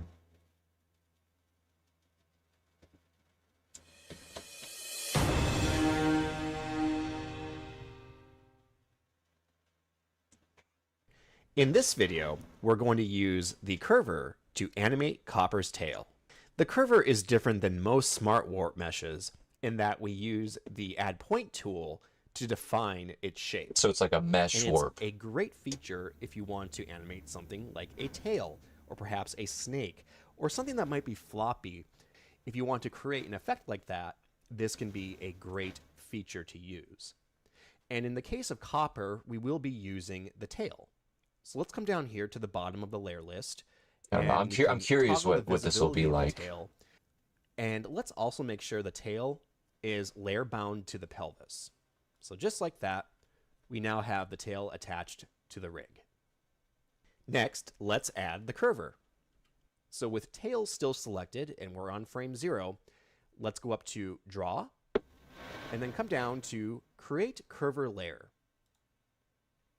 Here, you'll see that we create what appears to be a smart warp mesh, but we have this vector going from point A to B. There's just 2 points making up this line, and then we have this light blue area indicating the area in which we can animate. And this is more demonstrated if we go past frame 0. You'll see that that mask or smart warp is cutting off the tail because it's outside the bounds of that blue rectangle. So that means when we set this up on frame 0, we want that blue rectangle to include the tail itself. Okay. And to make sure that this does wrap around the tail, let's add in some more points. Since this essentially is a vector line, we can come up and use the Add Point tool to add in more points. And in this case, we can add 2 more to help define this curve. So we'll add one here, and then add one right there. And then taking the Transform Points tool, we can come in and start to shape this to create the smart warp that we're looking for here. So if we come in, we can kind of come up, we can come up like this, grab the last point and move it up like so. So now the lines are mimicking the curve of the tail, but the rectangle is still cutting things off. So how do we deal with that? Well, we're going to come over here and grab the Line Width tool. And here, using the Line Width tool, on each of these points, we can click and drag and go up and down with how we want to define this to create the look. So perhaps something about like that. And we could also come in, you can see that this line work is slightly cut off. We could just bring that endpoint up a little bit more like so. Cool. So there you go. You now have this area covering the entire tail. And if we go to frame 1, you can see that nothing is cut off and the artwork is intact. So let's go to frame 12, and we're just going to grab the Transform Points tool again and start to move these points that we added to the tail. So if we come in and start to move this around, you can see that we are creating a nice looking flowing effect. If I were to grab the endpoint and move it out like this, you can see it looks like it's stretching and almost cascading out from the origin point. And this is also non-destructive. As mentioned, it is a warp layer that is doing the work here. You can see it's right down here. So you're not actually affecting the tail layer, but the warp layer. Cool. So we could come in and you can see on frame 0, I've already added some animation up to 12. And you could keep going with this and just animate how you want. You can also animate out the line width. So if you want to create a more cartoony, bouncy effect, or you're just looking for something else to work with here, we can come in and let's grab that line width tool. And you can see now as I adjust the line width, we're able to create even a different effect. And this can be useful for correcting as well. As you can see right here, the way we have this set up, the line work doesn't really look that nice when it's bulging out like that. So we could kind of bring it down to make it more smoothed out and more natural looking. And you could just come in here and you can animate these things out, as you can see, just like that. You can adjust these using your Bezier handles as well. So if I click on the curvature tool and we come in here, you can see I have the ability to adjust the curvature.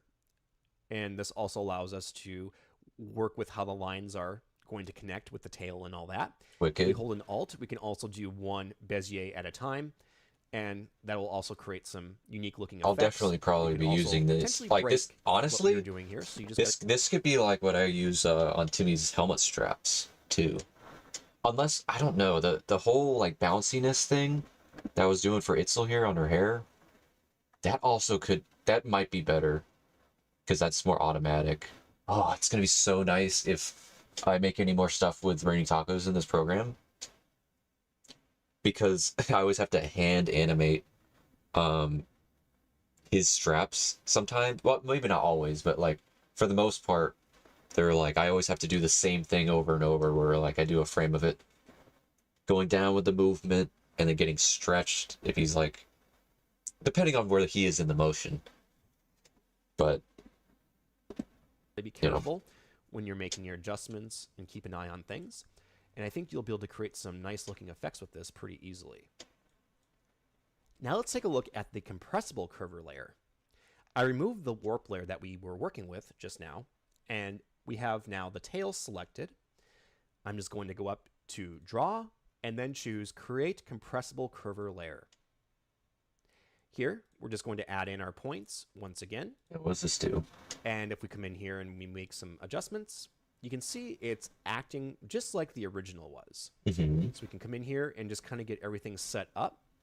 We can use that line width tool to create the look that we are going for here. So just like that, maybe move this up a little bit more to include that line work.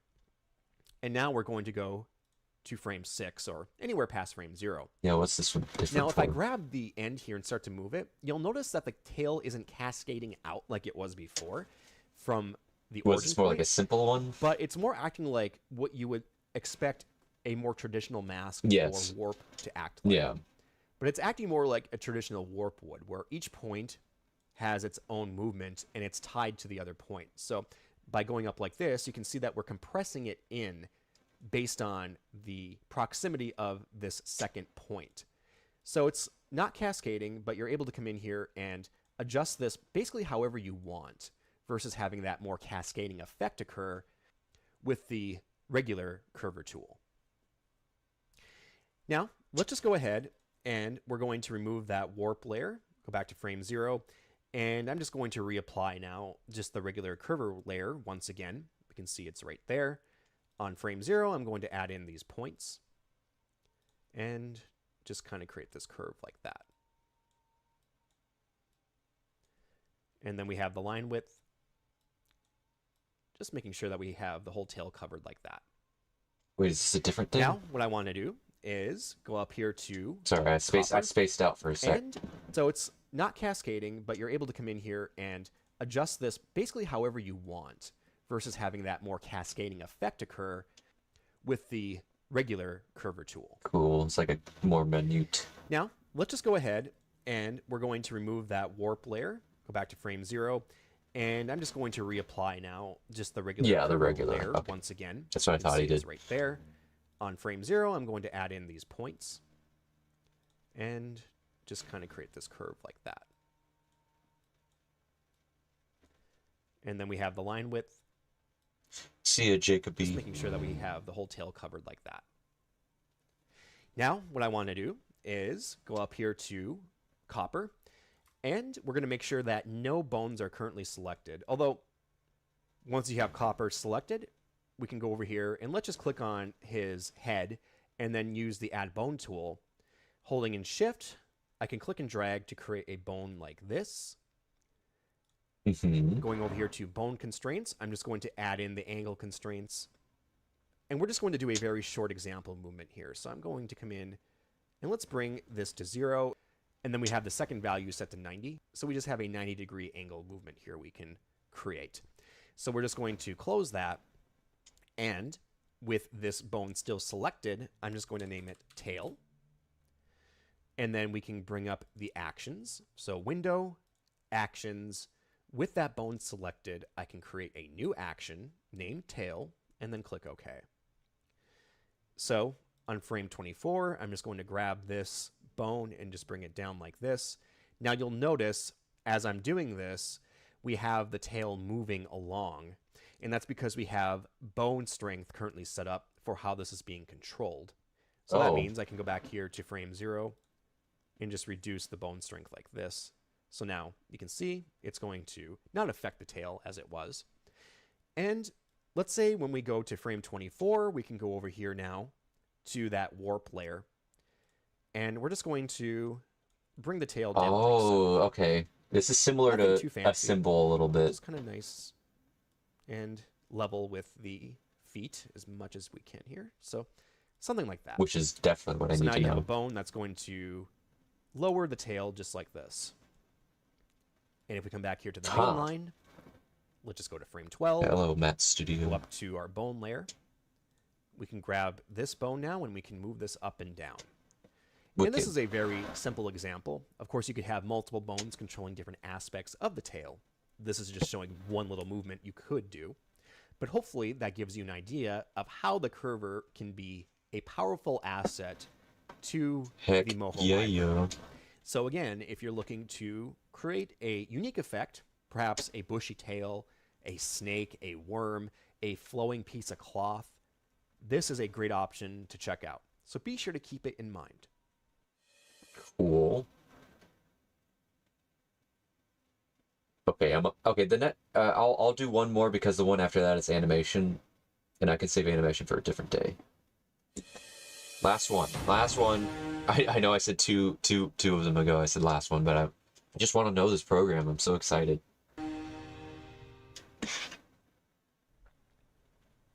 For this video, we're going to dive into smart bones a little bit more. At one point, I went in and created a smart action for the tail. And as you can see, when we move this dial up or down, we're able to control the tail. And that's what we're going to be exploring here. Just defining this a little bit more and showing you some more examples of how it can work.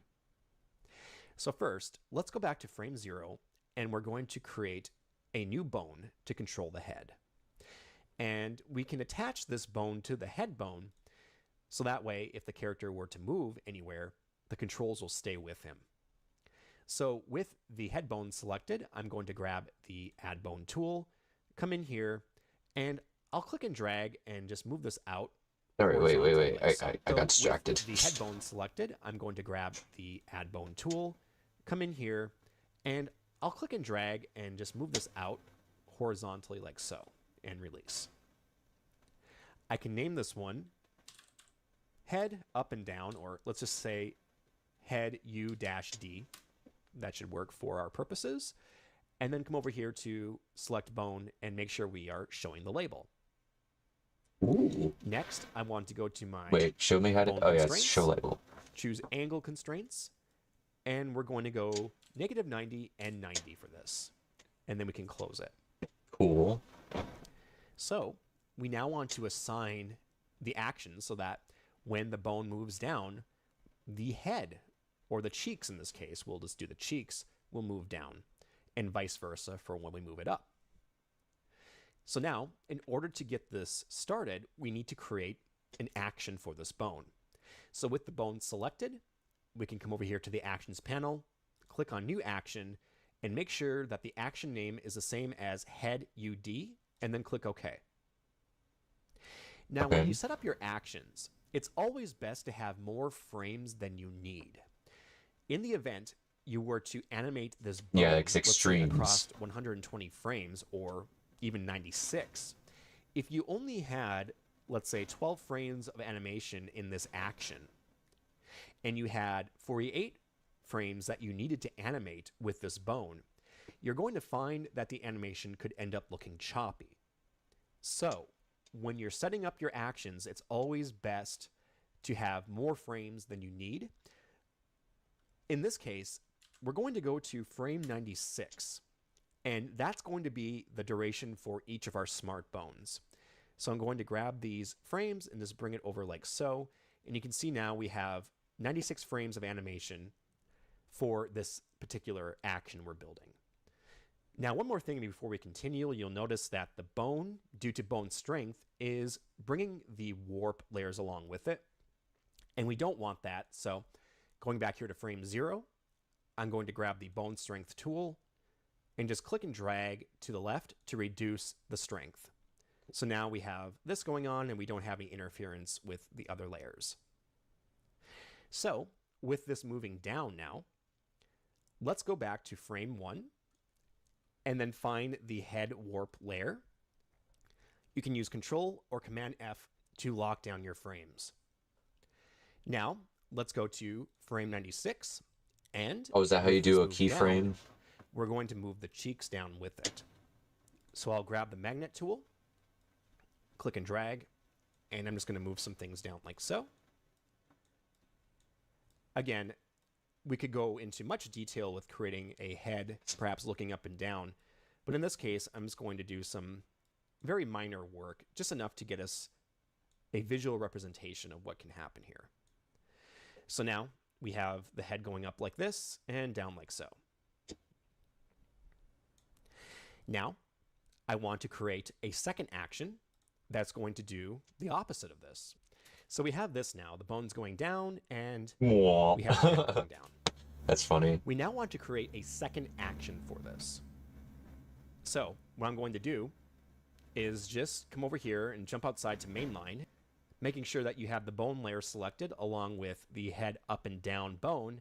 We're going to create a new action, and this time it's going to be called head up and down 2, and then we can click OK. And we're going to do the same thing that we did before. You may recall, if I go to the first one, it goes down. So now for the second one, we want it to go up. So at frame 96, we can just bring it all the way up like that. Cool. And then for your head warp, we're just going to come in. You're gonna warp it up. And we can bring some things up.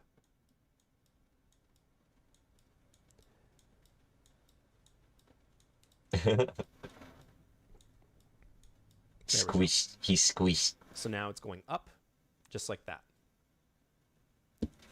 Now if we come back here to the main line, and we go to frame 24, we can make sure we're on the bone layer, and start animating some things out. So if we go down, you can see it goes down. If we go up, it goes up. And again, it's not the best looking animation. I would have to spend more time molding this and creating a pleasing result. But given the tutorial nature of this, and I want to show you as fast as I can, this is what we have. But hopefully that makes some sense as to how you can set this up. One thing you don't want to do is put both of these actions in one action. So as an example, you might be tempted to create a neutral position for when it's horizontal, and then in one action have it go down and then up. And you don't want to do that. That can create issues with how MOHO functions with these bones. Okay. So in this case, if you want one bone to have two directions, it's always best to make sure you have two actions assigned to one bone. You could also separate the bones out. You could have one bone go for up and one bone go for down. It just depends on how you want to set it up. And finally, here's another example of how we can use these bones. Go back here to frame 0. I'm on the bone layer, and now I want to create a new bone. I'm just going to hold and shift and draw it up. And I'm going to name this one Blink. Yes. And we can show the label. I would love to know this one. Let's go to our bone constraints, and we're going to shore this up to, let's say, -30 and 30. And then we can close this. Now, I want to make sure I have my actions, and we're going to click on the new action and make sure it's named Blink.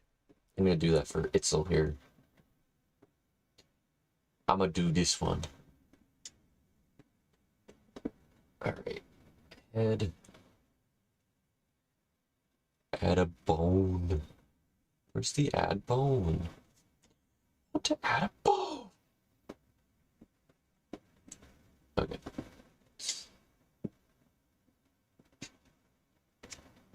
Alt. Okay.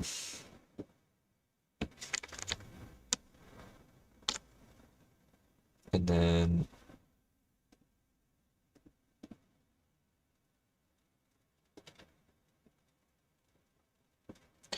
let's do 0 and 90.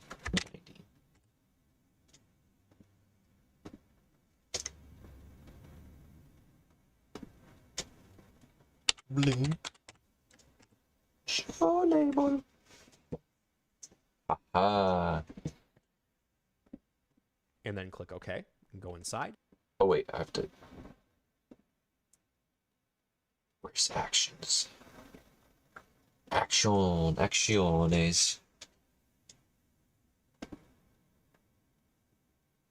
Blink. Cool.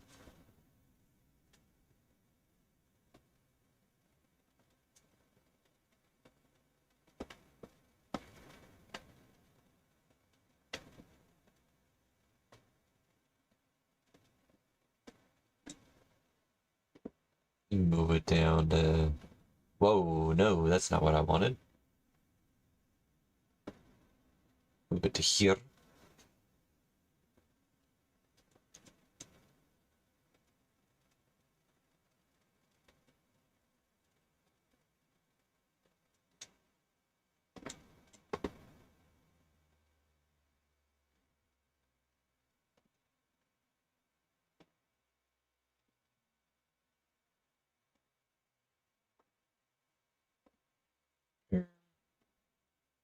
Um. I'm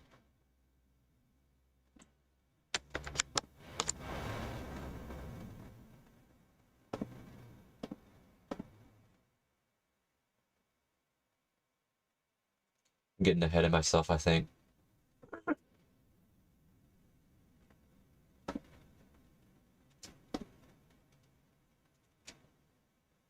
Yes, bind to blink.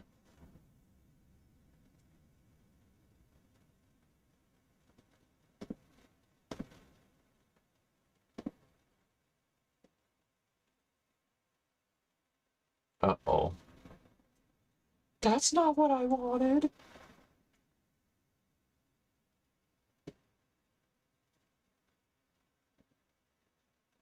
I don't want it to be position.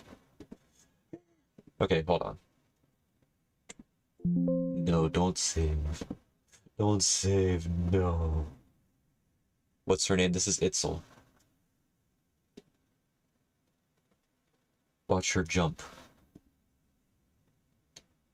Watch her jumpy. Wow.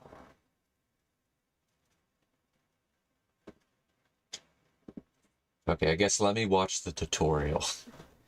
And we're just going to quickly make this control the switch layer. So coming in, I'm just going to grab this and move it over to the left. And then on frame 24, we can move it over to the right. And in this case, we don't really need that many frames given it's a switch layer. So it's just going to pop to the next layer. So there's no real reason to have a bunch of animation in this particular action. So we're just going to leave it like that. And then when the bone is perhaps all the way over to the left, we can come over here to, for instance, the eyes and choose to have these open. And then when the blink bone is in the middle, we can come in and choose to have, let's say, blink down. And then when it's all the way to the end, perhaps it's at blink up. So now if I go back here to mainline and go into the bone layer, and let's just go to any frame past 0, you can see I can come in and alter that. And of course, let's make sure we also have the bone strength turned down for this, so we're not altering the warp layers like we were just a moment ago. So come in here now, and you can see here we can adjust the blinks very easily. Wicked. And we can also independently move this up and down, and everything is looking pretty good. Good enough for this tutorial. Again, if I wanted to go in and do more head animation, I would spend more time with this, but just some final notes. When creating your actions, make sure you leave plenty of frames. 96 frames is a good number. When you want to create, let's say, a head turn or an action that has 2 different actions in it, it's best to separate them out. So don't create one action, create 2 actions that will do the left and right, up and down, or whatever the case is with your rig. So with that, hopefully you have a little bit of understanding of how you can create smart actions inside of MOHO. Cool. Wait, let me try this one more time. Let me try. Add bone. We'll call it blink. Blink.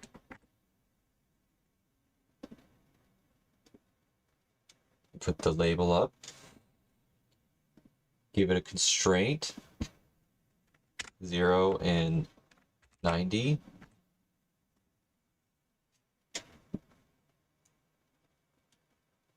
Then we'll add a blink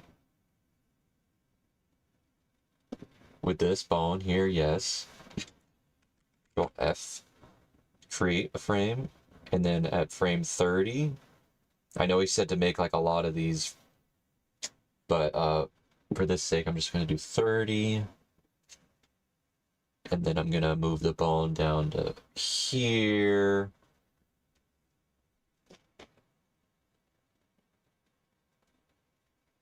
And I'm gonna choose the eye close. And holy crap, I think I just did it. Holy holy. Let's check it out, guys. Let's see if I did it. What the? No!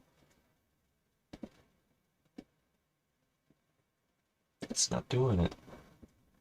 It's going further past where it needs to. Oh, wait, maybe I'm doing the wrong.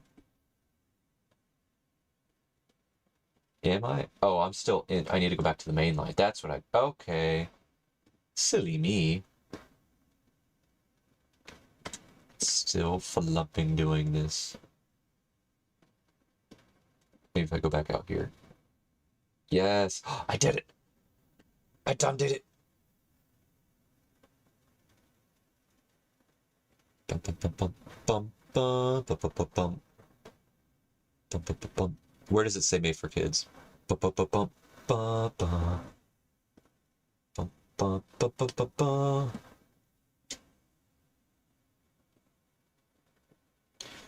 Where does it say? Did I finally get got? Did I get got?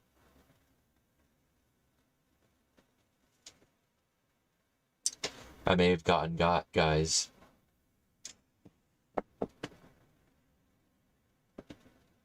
I may have gotten got.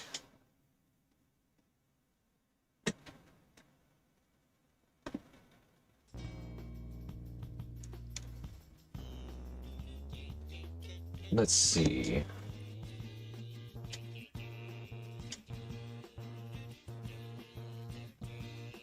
Oh, I'm checking my phone and stuff.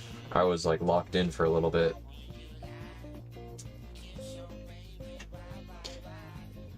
But whatever, I'm gonna probably end stream here. I've learned a good bit today. Faux show.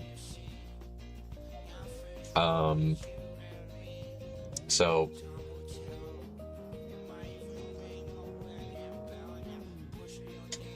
What do you mean that? Oh, that one parry. Oh, all parry videos are made for kids, so you can't comment on those, unfortunately.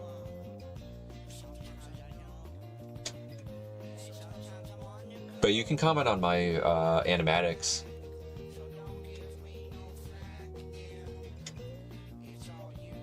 But anyways, yeah, I'm gonna end stream here. I might join VC in the Parry Grip Discord server in a bit, but no promises again, because I might change my mind.